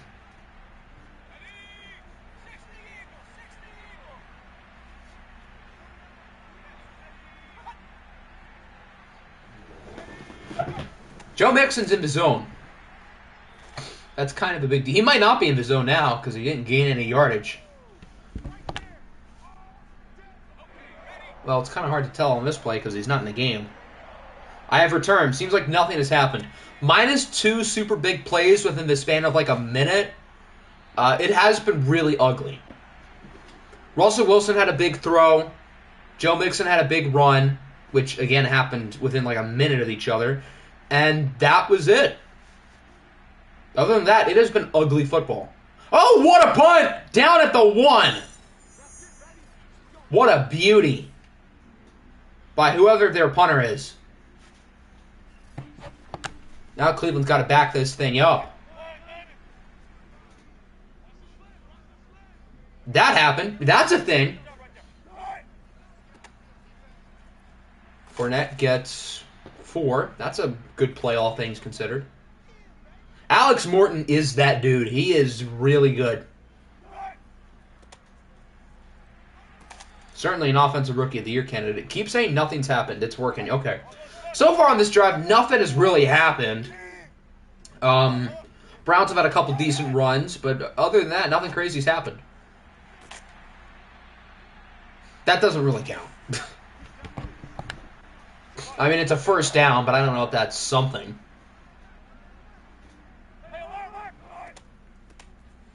Handoff for White, the other running back. That's a whopping 3 yards. Cleveland's probably really starting to chew clock. They're up by 7. There's less than 5 minutes left, so they're probably going to run the ball a lot. And so far, it's working. Leonard Fournette's averaging over 5 yards a carry. That's more than Joe Mixon minus his 69-yard run.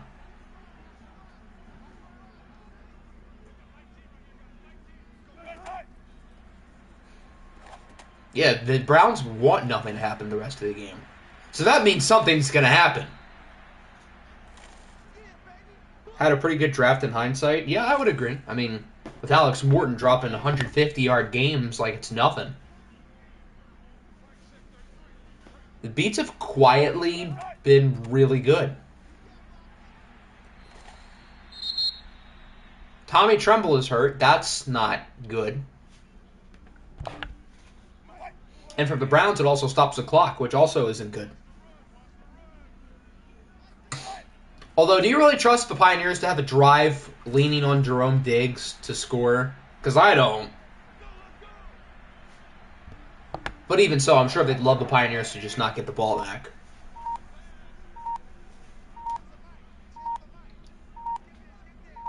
Browns got to hope this play lasts more than like 5 seconds so they can have the 2-minute warning. Nope, it won't. So they're going to have to run another play.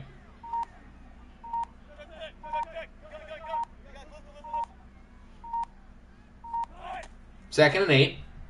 Incomplete. And we still have not hit the 2-minute warning. So we're still going to have the 2-minute warning after this play. So Salt Lake City won't even have to call a timeout even if the Browns do get it. He's going to throw it to Devontae. Watch. Or maybe not. And they get the first. Big play for Russell Wilson. I didn't think he was going to make that throw. Now it's all hands on deck on running the ball.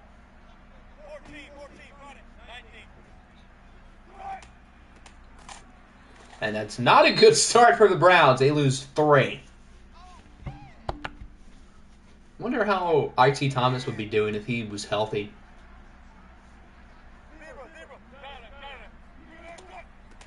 Handoff for Fournette. Wow, he got popped. This is Seahawks Russ. I mean, Russ hasn't missed many throws today, but minus the Devontae Smith touchdown, he hasn't really looked like an MVP. But he hasn't been bad. So, I guess it could be worse. This is literally field goal miss range. If Fournette got the first down, that would have been the end of the game. So since he got like 5, they should be able to make the kick. It's from 49. Not a gimme, but they should get it. I don't think so. Ooh. Oh, he got it. Oh, that was close. Is Launcher in the MVP? That's what we're going to call him, Launcher? Probably not, as of now. If he plays well the rest of the year, maybe, but he hasn't been at that top level. Blocking coming. That would be how the Browns would lose this game. So Salt Lake City's going to need a touchdown or a field goal, an onside kick, and then points to tie or win the game. Burrow for MVP. I don't think he's at that top level, but I don't think he's far off. Especially with how well his team has played. I don't know if he's at like the Russ, the Dan, the Mixon level, but he's not too far back either. So that wouldn't be a complete shock. Known Browns legend Chris Bott. If the Cardinals win, that would be beautiful. Diggs heaves up a prayer, and it goes out of bounds. He did have 5 touchdowns. That certainly helps his case.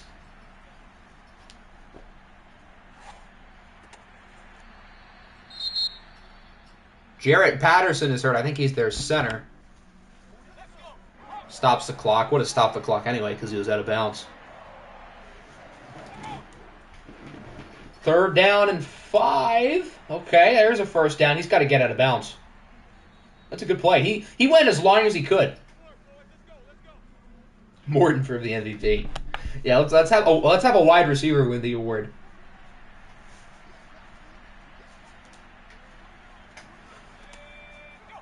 The injury bowl. Nice hit by 49, and that's going to keep the clock moving. If I'm Salt Lake City, I'd take a shot for the end zone on this play. Why not? That's not a shot for the end zone. Who's the white guy who just caught it? I mean, they have Hawkinson on their team. Could it have been him? What? Hawkinson's done nothing today. We have not said his name once. Is he hurt?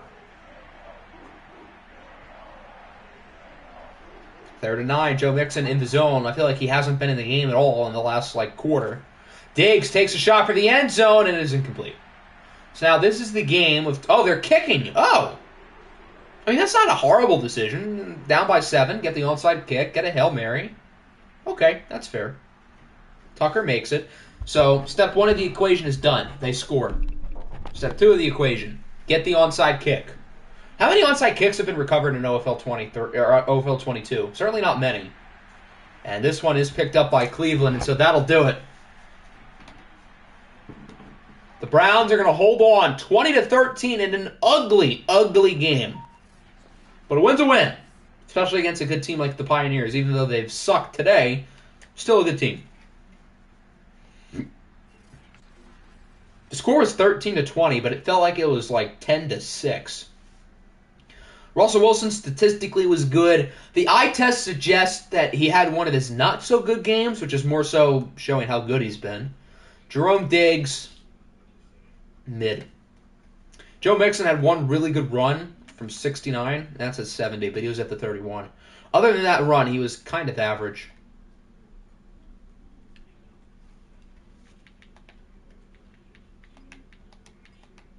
All right, let's sim. One from they're still 7-3. They're still in position to make the playoffs. The AFC is deep, but unlike most teams atop the AFC, they only have one team they're competing with in the division, that being the Broncos. Like the AFC North has 4 good teams, the AFC South has 4 good teams, the AFC East, everybody's still alive. Who got hurt? Oh, Tommy Tremble broke his ribs. Ugh, that's kind of a big loss. He's a good player. All right, let's see what happens here in week number 11.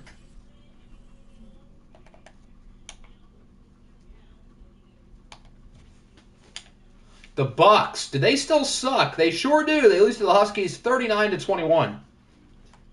Justin Fields plays really well. Tatum Parrish has been not very good. I'm disappointed. I thought he was going to be pretty good this year. But he has not been. Imagine being nervous now. I think we're right at the end because we play the Wizards. I'm curious to see this result. They only lost by 3. That's their closest game, tied for closest game of the year. Okay, so now they're 0-11. Oh, it's not going to show Sam Sloman's stats here because he's a kicker. And it's not going to show Sally's stats, is it? Yeah, no, they're not going to show that. That's stupid. I think we can still check them though, like when we click on the player. So yeah, we'll do that. Against the Seahawks doesn't count. We'll just check Sam Sloman and Sandy. Change their positions. That's Denmark's decision. He can do whatever he wants with that. He can make our lives harder, or he can. Oh, now that's the wrong button. He can make our lives harder, or he can make things easy. Up to him. 8 for 96. Okay, Sally, I see you. Good stuff. Wide receiver 1. And then Sam Sloman. Huh?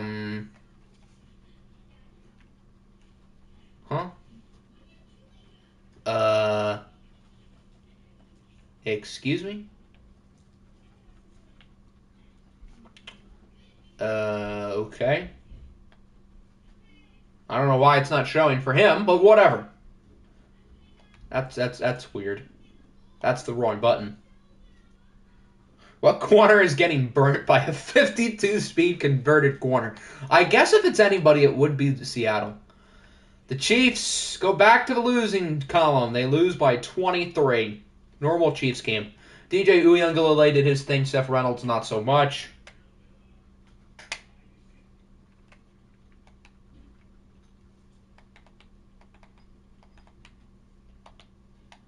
Doesn't count. It's the Chiefs. Mexico City loses to the Dolphins. Is that 4 in a row for Miami? Landon Jordan Stout to the Cardinals. He's for 1 throwing the passes. Seriously, how are we supposed to see the passing stats for Arizona? Sam Sloman played quarterback. So, that don't make sense. The Dolphins won.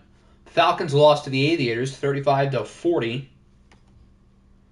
Dickie Cocklauncher played really well. Brady Boatwell, 4 touchdowns, 434 yards, and 4 interceptions. DJ Chark did his thing. The Dolphins are 3-0. The Pioneers are 0-3. Sports, am I right? Washington beats the Jags 37-31 in overtime. Washington's, they're decent. Noah Syverson's really playing well as of recent. Malik Willis had a good game, too. Travis Childers, I don't know who that is, but he played quite well. Boatwell was the best QB in that draft. No. I mean, that draft had a 2-time finisher for top 2 in the MVP race, so no. The Niners lose to the Giants 34-28. Zip and Zappy with a perfect passer rating. Trey Lance, what happened? How do you throw 3 interceptions to the Giants? Should have given Nick Chubb the ball more. 3 sacks for Jonathan Allen, 2 of the interceptions by Stephon Gilmore, and the other by Andrew Booth. The Giants won. The Huskies won. Jags lost. The Beats beat the Jets by a lot. Joe Burrow, 5 touchdowns. Vince Bryan, 4 interceptions. That is quite the difference. The difference in passer rating in this game was over 100. As soon as Little Josh said Lance was the MVP, he's fallen flat on his face. That is kind of funny. Marcus Williams, 2 interceptions. A.J. Terrell had 1. That's a little cringe. Did we? Oh, that was last week. This is their bye week. The Shamrocks finally lose for the first time since like week 4, as the Panthers get the better of them. 2 very good teams. Could this be an OFL Bowl preview? Both teams are certainly good enough. Jalen Reagor leading the way in receiving. Russell Wilson MVP waiting on the Jinx. Oh gosh, it's been fun, Russ. The Bears beat New England 28-25. Cordell Banks in his first game as a starter was really good. 49ers are so good. Please fall apart now. I think the Cardinals could still mathematically win the division with 6-11. Pioneers lost. The Rams beat the Chiefs. The Ravens, hello, 35-7. Dan with 4 more touchdowns. He is a legit MVP contender. He might be on pace to break the touchdowns record. I don't know. The Vikings are so good. How about you shut up? Do we play the Cardinals this year? I hope we do. I hope we do because they stink. That's why. The Saints got killed. The Seahawks won. Shamrocks lost. Tigers had a bye week. Don't let me down, team. Look at this. We've lost 1 game since week 3. I think the Vikings are back, everybody. The Vikings are back. Although Hector has still been painfully average this year. This is not the same Hector, but we're winning games. The Wizards have been... What happened, Najee Harris? Oh, God. Kareem Hunt's a more than capable backup, so I think we'll be fine. But what's the deal here? What's going on? I'm more concerned about the passing game with Najee Harris gone because he's been our best receiver this year. Again, we have more than capable actual receivers. Derwin James played well. Myles Garrett, 3 sacks. That's good. Who else have we not seen? We saw that, yeah. We did not see this. The Black Knights finally win again. They beat the Bats 35-30. I think Justin Herbert got hurt last week. Clearly, he's fine. Rashad Bateman's season at running back. So now that means if Najee Harris is actually hurt, we only have 1 healthy running back again. That'll be fun. The Bears, we saw them. They won. The Beats won. When's the last time the Beats have lost? Week 6. Yeah, they're 8-2. They are legit. The Bison beat the Broncos in overtime. Big win for OKC. Denver falls to 7-3. Morrison throws his 2nd pick of the year, I think. OKC is a legit threat for a wild card spot. And the division. Because the Wizards lost this week. The Tigers haven't been playing well. The Jaguars are okay, I guess. I think the Jags lost 2 this week. And that's everybody because we usured Cleveland. Players of the week. Malik Willis, Joe Burrow, Jonathan Allen, and Marcus Williams. When are we going to have teams start clinching the playoffs? I guess not that soon because everybody has like 3 losses except for Baltimore and the Beats, and that's it.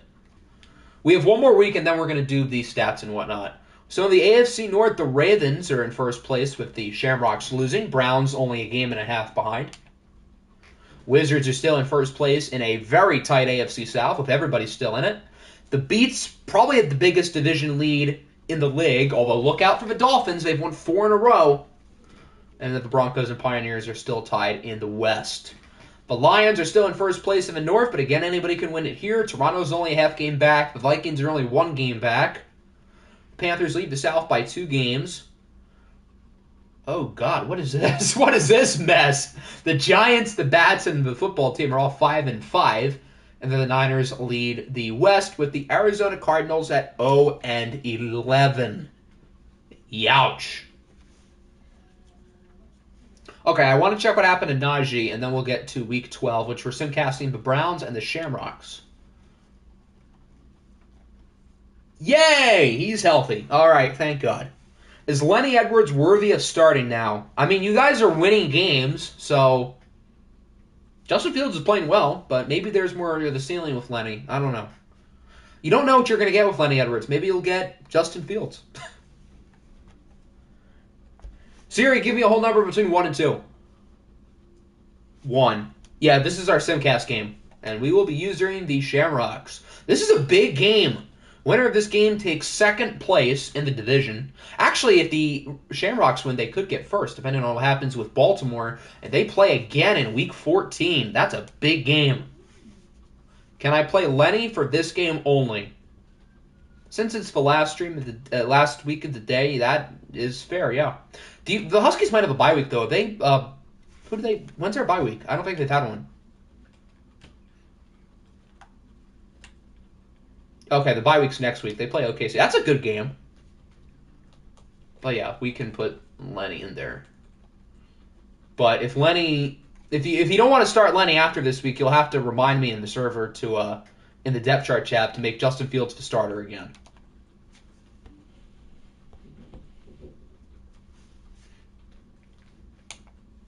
All right. Since both of you are here, I'll let you pick your jerseys, even though it's a Simcast game, so I guess be quick.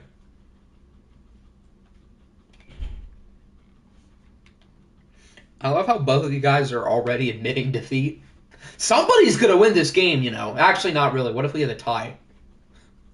Now that you say that, now that this is happening, I hope it's a tie. Green and then brown on orange. Is that the alternate pants? Yeah. All right. A huge game in the AFC playoff race. These are probably the 2 best non-division leaders, really, in the entire league. Why do I keep saying the Aviators? The Browns are 7-4. The Shamrocks are 7-3. I think Dublin is tied for the 5 seed, and the Browns are the 7 seed. So this is a very important game, and obviously they're competing for the division as well, with Baltimore only a little bit ahead of both of them. Okay, 7-7. Close start. Dublin takes the lead. AFC Championship rematch of year 1. Dublin is up by 14, but the Browns answer right back. 3rd and 10 incomplete. Cleveland's going to get the ball back. Oh, they kicked it, and they missed it. That's a stupid call. 3rd and 7. 35 yards for Jamar Chase. And they're going to tie it. Tyreek Hill. 21-21. We've got ourselves a good one. Dublin's moving it nicely. 3rd and 1. Nothing. They're going to kick. He missed a 42-yarder. I think we got to hop in with 3 minutes left. Yeah, we got to enter this game. This is good. Can Cleveland drive down the field and win it? The Shamrocks kicker is throwing when he should be kicking. That was way too easy, the joke. They should be throwing the ball here. Why are you running it? Why are you running? Never trust someone whose name is Gavin. Good point. 2nd and 9. Intercepted! Russell Wilson with the rare turnover. What X Factor would that be? Is that like Von Bell? Oh, I forgot they had Jalen Ramsey. That's right. Jalen Ramsey picks him off. Every MVP quarterback is trying to hurt their case, it feels like. You know, Little John did say Russell Wilson MVP 5 minutes ago. And here we are. Who's he going to curse next? So now Dublin is back in the driver's seat. Although their kicker's been Cheeks. But still. They hold on Joe Burrow to win, clearly. I also called Hector. Oh, great. I guess he did that a while ago, because Hector's been average all year. Who's it going to be next? First it was Hector, then it was Carson Strachan, probably. Then it was Trey Lance, then it was Russ. Who's it going to be next? You know, Justin Fields is playing a little bit too well for the Huskies. So, maybe you should probably do something about that. Because the Huskies are in your division too. They should be the Shamrocks should be chewing the clock here. Trey Lance has had one bad game. If he sucks today, I swear. Oh, he's been fully cursed now. So, I hope you enjoyed good Trey Lance, because I don't know if he's coming back. Justin Fields, I know Justin Fields got benched, but like going forward, assuming he starts again.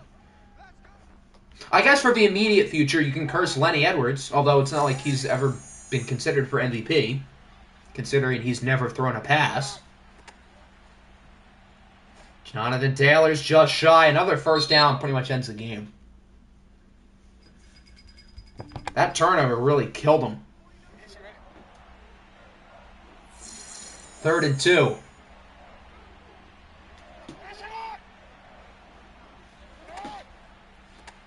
That would have been funny if they lost the game on a jet sweep. Ajabo is hurt. Cleveland calls a timeout anyway. They should just kneel the ball. They're not, but they should.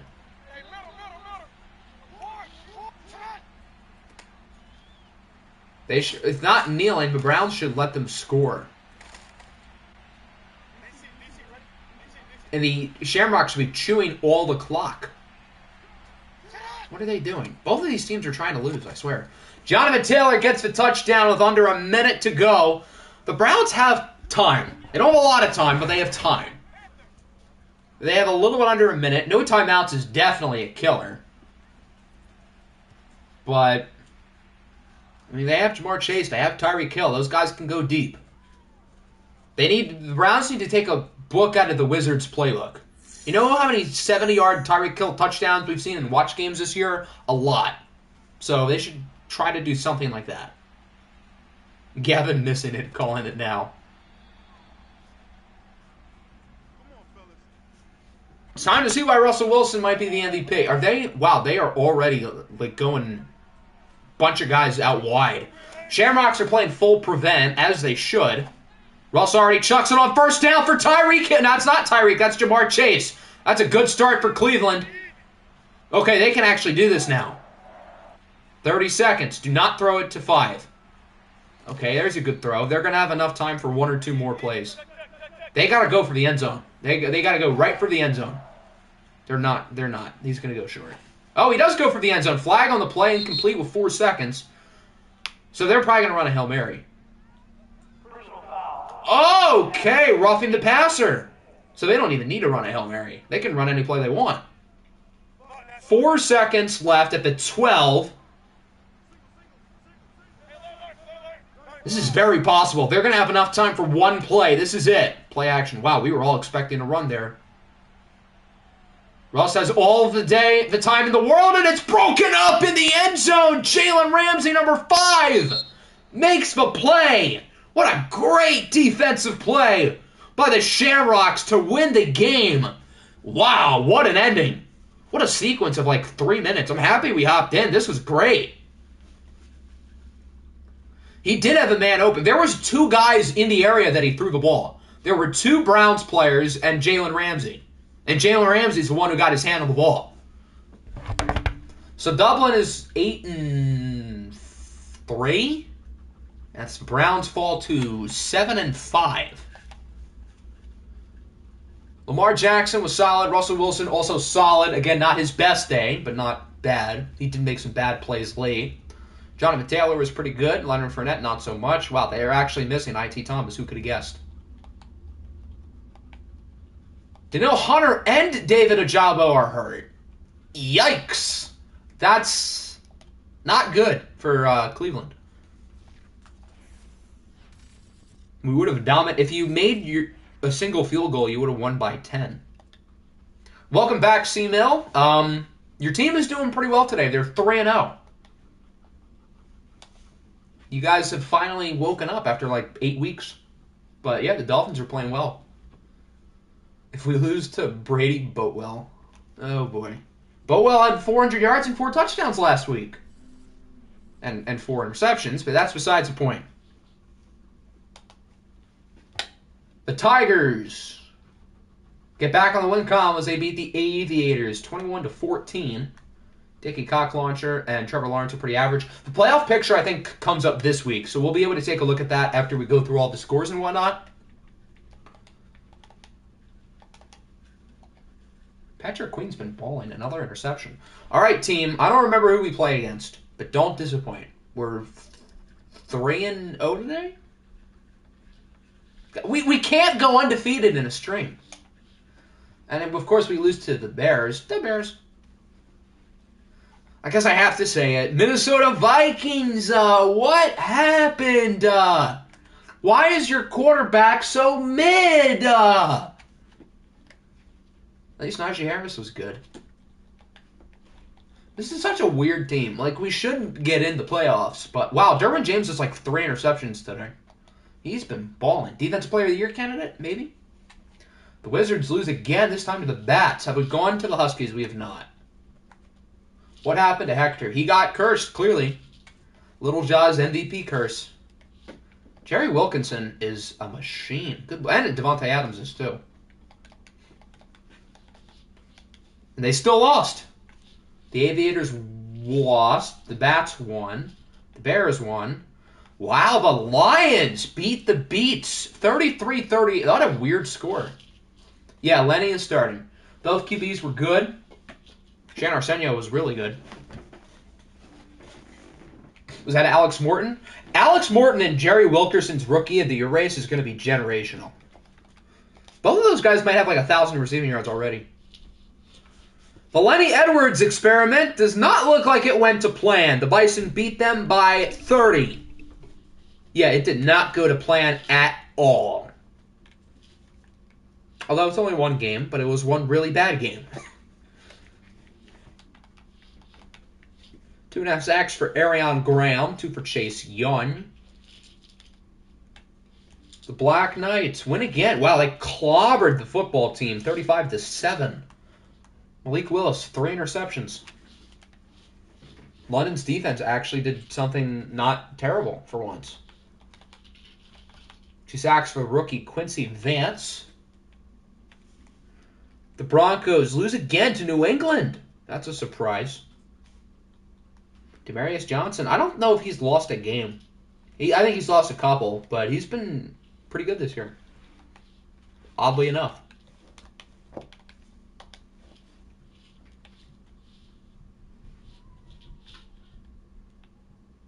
The Bucks still stink. They lose to Baltimore.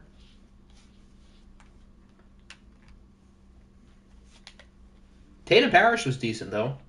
I guess you got that going for you, although they're like 1-10. 2 sacks for a few guys, and then Osiris Kane, the rookie, with an interception. The Arizona Oh, my Lord! I thought having a kicker at quarterback would be the problem. Mac Jones, 4 touchdowns. They're not going to show us the QB stats again, of course. Oh, that explains a lot. Saquon Barkley happened. Wonder how Sally did. Probably not too well, considering their team lost by 50. So Arizona's 0-12. They had the Saints, who are not good. The Seahawks, who are not good. The Rams, who are okay. The Diablos, who are not good. And the Pioneers. So they played 3 really bad teams. Taking a break and laughing at Auburn to check out OFL. What's good, Husker? Welcome on in. Your team has done pretty well today, although they lost to us, which is kind of an embarrassment. The Chiefs won again. The Chiefs won more games today than Salt Lake City. Albeit it's Seattle, who is almost as bad, but still. How about those Chiefs? They are what, 2-9? 2-10? They're getting better. Progress, baby steps. They beat a team who didn't start a kicker at quarterback for the first time all year. The Diablo... Whoa! The Pioneers lost to the Diablos! Okay. So Salt Lake City had a really bad... Let's go to them real quick. What in the world happened? This team was 7-0 going into the day. And they lose to the Mexico City Diablos. Well, I guess I gotta say it. Salt Lake City Pioneers, what happened? Why is your team so bad? Have we checked the standings? We have not. Wow, Jerome Diggs was pitiful. We haven't checked the standings after this week. We'll do that once we go through all the games. Joe Mixon played well. Nobody else did, clearly. Jeez. And the crazy thing is they're still tied for first in the division, even though they were awful today. The Dolphins' win streak comes to an end. They lose to the Rams, 13-20. DJ Uiagalelei with a pretty good game. So maybe we should slow the roll on the Dolphins hype train, although they have been a lot better. Aiden Hutchinson, 2.5 sacks. That's good. The Falcons lose to the Niners, 30-28, a close one. Trey Lance, back in business. They'll beat us by 20 next week because EA. Brady Boatwell was pretty good. Who is Spencer Kitchens? I don't know who that is, but he played well. Led the Niners in receiving. The football team, oh, they got killed. The Niners won. The Giants did that. The Huskies got killed. Jags had a bye week. Jets had a bye week. Lions won. The Panthers beat the Saints 35-17, so the Panthers went 3-1 and lost to the Vikings.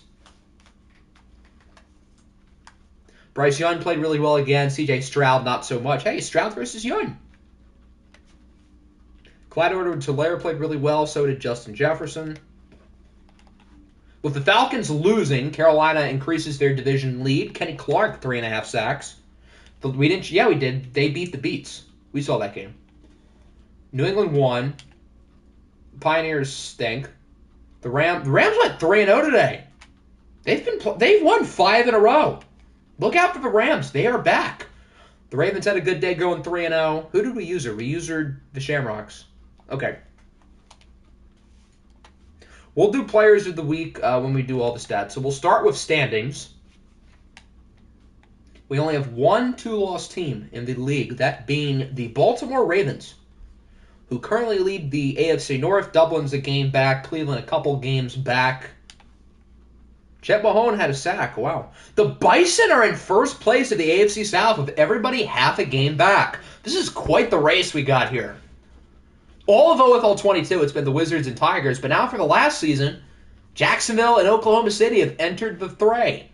The Beats still lead the East by 2, despite losing. The Broncos and Pioneers both sucked balls today, but they're still tied for first in the West because the Diablos and Chiefs stink. The Lions lead the North. Everybody's within 2 games. The Panthers lead the South by 3 games. Rough stream for Atlanta. The Giants and Bats lead the East with the other 2 teams 1 game back. And then the Niners and Rams both playing some great football as of recently. San Francisco half a game ahead. So now that we're in Week 13, we can get a look at the playoff picture. So if the season ended today, this is what we've got. The Ravens and Panthers are the 1 seeds. Okay, interesting. So the 2 AFC West teams would play each other. The AFC North, as of now, has 2 playoff teams, and the Aviators are right in it. And then the NFC North has 2 playoff teams, and the Vikings are tied with the Bears. And then the 2 West teams play each other here. It's like both conferences are mirroring each other. Let's take a look at the teams who are in the hunt, because there are a lot of them.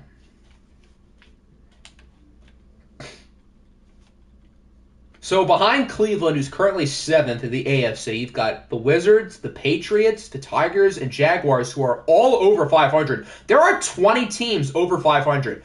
Imagine not being over 500. The Aviators and Dolphins are both right in it, and then these teams are kind of bad. As for the NFC, the Bears are the 7th seed. Keep in mind, the Rams have a playoff spot. The Vikings and Bats are both tied with these wild cards. And then London, Washington, Atlanta, New Orleans, all in the race, and these teams stink.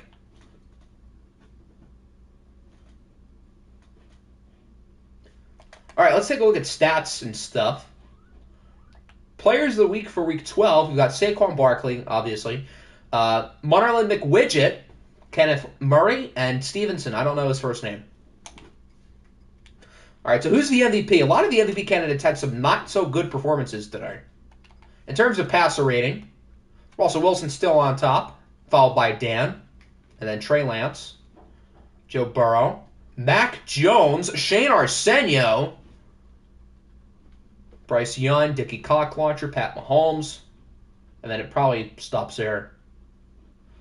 How does Hector have over 100? I feel like he's had like 3 games this year where he's been like right at 100, and every other game's been lower. Hector hasn't been bad. He's just been like blah. Who is the worst passer rating? Probably like the Chiefs guy, Seth Reynolds. Oh, it's Tatum Parrish. Okay, that actually kind of makes sense. The rushing leader is Joe Mixon, as one would expect. Alvin Kamara is having a great, 15 touchdowns. He is balling. Kamara has been the engine of that offense. Although Josh Allen has certainly been a good addition as well. Receptions, the leader. He has 16 touchdowns? This DJ Moore, Joe Mixon Offensive Player of the Year race is going to be wild. T. Higgins is second in catches. We got some tight ends here. Dawson Knox, Sam Laporta, and Darren Waller. How many teams are mathematically out? Probably not many. I think the Niners have 7 wins, so the Cardinals can't win. The Arizona is essentially out. I think if the Cardinals lose one more game, they're out, and that's it. I don't think anybody is technically mathematically eliminated, but I think the Cardinals can be this week, and the Bucs probably can be too, because they only have 1 win.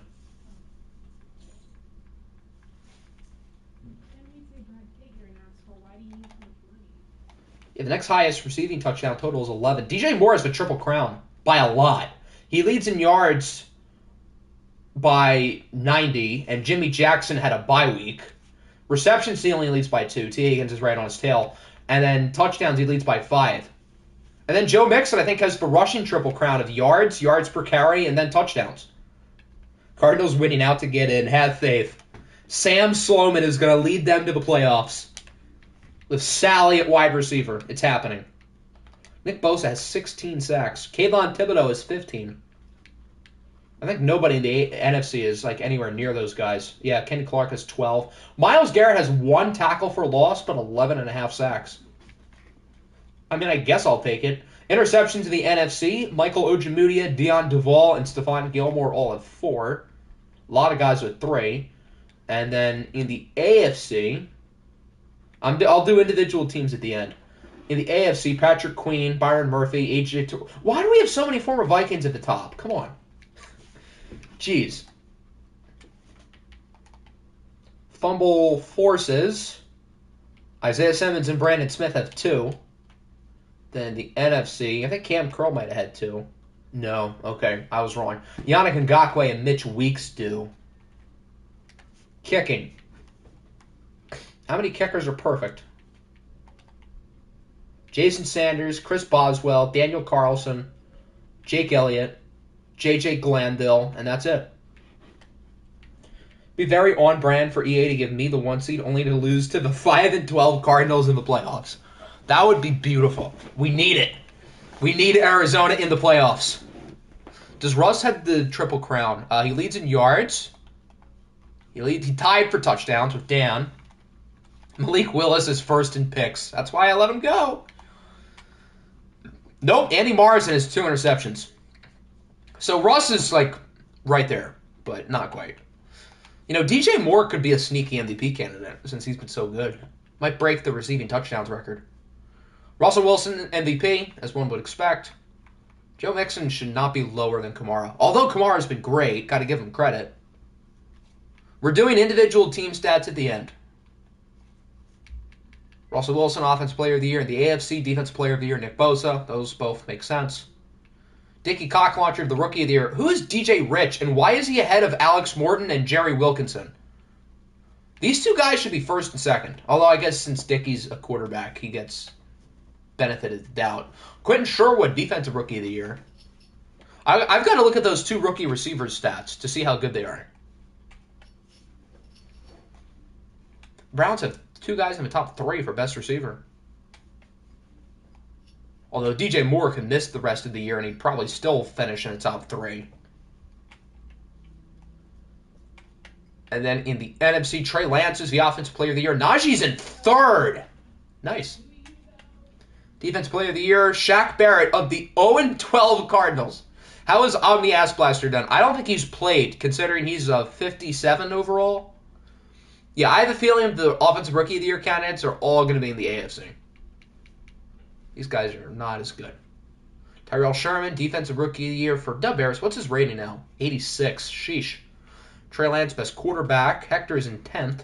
Best running back, Najee Harris. Good stuff. Best wide receiver, Darnell Mooney. Okay, that's a weird one. Mekhi Becton, best offensive lineman. Tyler Davis. There's Shaq Barrett again. Cam Curl, nice. He has been really good. And Jack Fox, our king. Our Lord and Savior, Jack Fox. All right, so we're going to look at the schedule for this next week, or this next stream.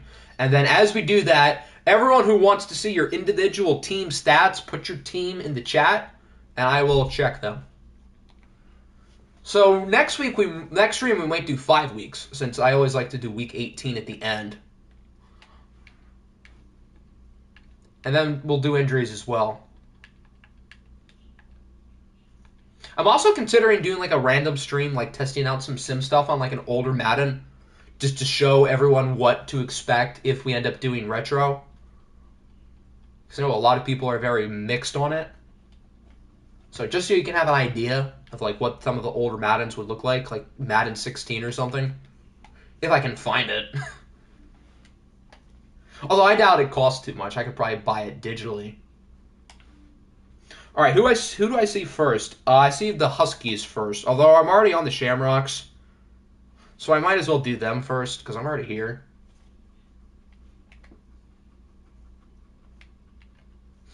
When is the OFL 23 Bowl? The what now? You mean the OFL Bowl or OFL 23 something? I don't know what you're implying for. Now we'll get to the Huskies.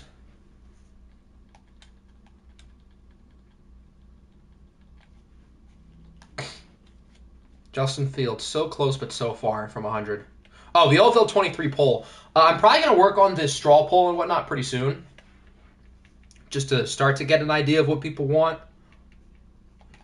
Although, I do want to do some experimenting on some older Maddens, whether it's on camera or off camera, before we make an official decision. Ravens is next. Dan with 38 touchdowns, 16 of which have gone to DJ Moore.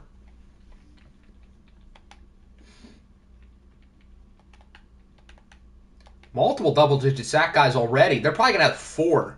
Wow. Yet they only had 3 interceptions. After them, I see Bears. With the former MVP candidate, Carson Strong. What are the options for retro? So I think what that would look like would be Madden 23, but with old rosters. Madden 20. Madden 16. And then like Madden 13 or Madden 13 is not a thing. Oh, yes, it is. Like Madden 13, Madden 12, something like that. I don't know if I would go back farther than that. So that's probably what they would be, the options would be as of now. Madden 20 is so new. Yeah, but the roster, we could always download old rosters on that game. And then, again, for the people who were here in Madden 20, that was a very, very good game for OFL. That was a lot of fun.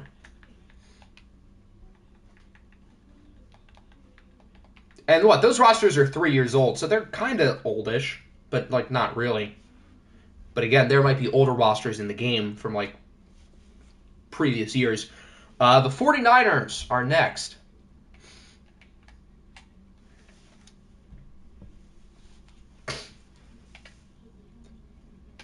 If we do 20, I could do draft classes. Yeah, I mean, for the games that do let you edit the draft classes, which I guess would be just Madden 23 and Madden 20, we could always have a draft class person. Madden 16, I know you can't edit the draft classes, and then Madden, like, 12, I think you can in Madden 12. I don't remember. But I know you can in Madden 16. Although the Madden 16 auto-generated classes are pretty fun. I think that's when the dev traits were first implemented in the game. That's when the 3-grade scouting thing was first implemented in the game. So the Madden 16 draft classes I remember being pretty good. Madden 16 was a really fun game. Who are we on? We're on the Niners. Next up, I see the Wizards. 3.2. Eek. That's not good. Jerry Wilkinson has 784 yards and 10 touchdowns. I want to compare that to Alex Morton real quick. Morton has 891 and 9. Yeah, those guys are both really good. Here's Vachan Kodali. He's projected to finish with around 1,000 yards. Only 1 touchdown, though. Still, 1,000 yards is pretty good for a rookie. Check the Diablos guy, too. He might be a running back. That's probably why he's high, because he gets the ball a lot, even if he's not that good. This is the guy, Stevenson, who just won Player of the Week. He's a rookie. Yeah, DJ Rich was the other guy. I mean, these numbers aren't bad. Wow, they're actually pretty good. I don't know if it's as good as those receivers, but those numbers are better than I thought. After the Wizards, we've got the Dolphins. That's not too far away. There's Jeff. Only 5 interceptions. Not bad.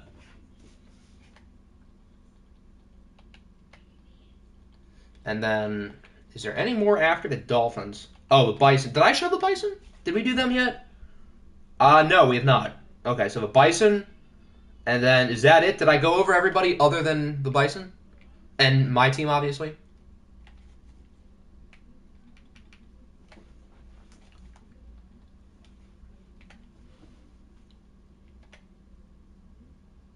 Yeah, we can quickly check Mr. Gavin.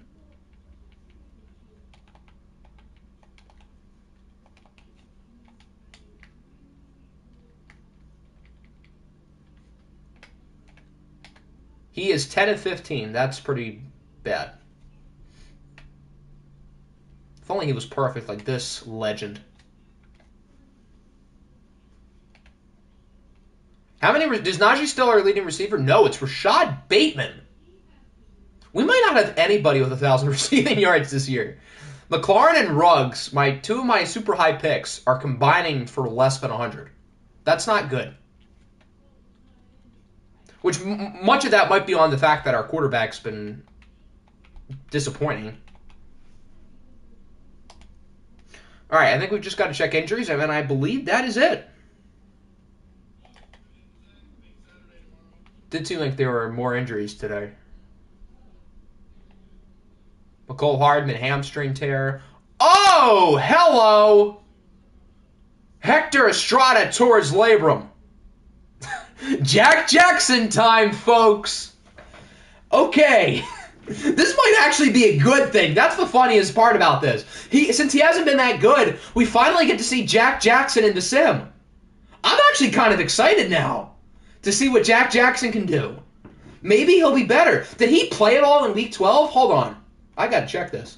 If Hector was an MVP candidate, I'd be kind of sad. But since he's not, am I saying Hector sucks? For his standards, he's been not very good. So it gives me an excuse to see Jack, who went 2 of 9. Oh, Christ. We are in for a long day. I'm not going to put him on IR, because is Jack my only other quarterback? So if he gets hurt, does that mean Jack Fox plays QB? I mean, Jack Fox has like the highest passer rating in the history of the NFL or something, so I mean, that's not bad. Tyzee Howard is hurt. Oh, wow. User player.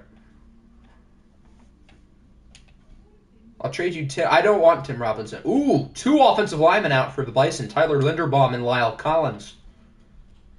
Cookie Banana, quad tear, out 5 weeks. These 2 we already know. Minka Fitzpatrick, dislocated ankle. I forgot he was back on the Dolphins. That's right. Deion Jones, fractured kneecap. He is done for the year. Jalen Waddle, dislocated knee. Waddling away to the injury report. He's out 3 weeks. Marcus Davenport, dislocated elbow. Kyle Taylor has 2 more weeks. Jared Patterson tore his labrum. That happened in the watch game. Kenya's out 2 weeks. All right, there you go. Hector Estrada, torn labrum. It's Jack Jackson season, folks. So that'll wrap up the stream. Next one will be later in the week. I don't really know when, but we'll see. So, yeah. Hope everyone enjoyed.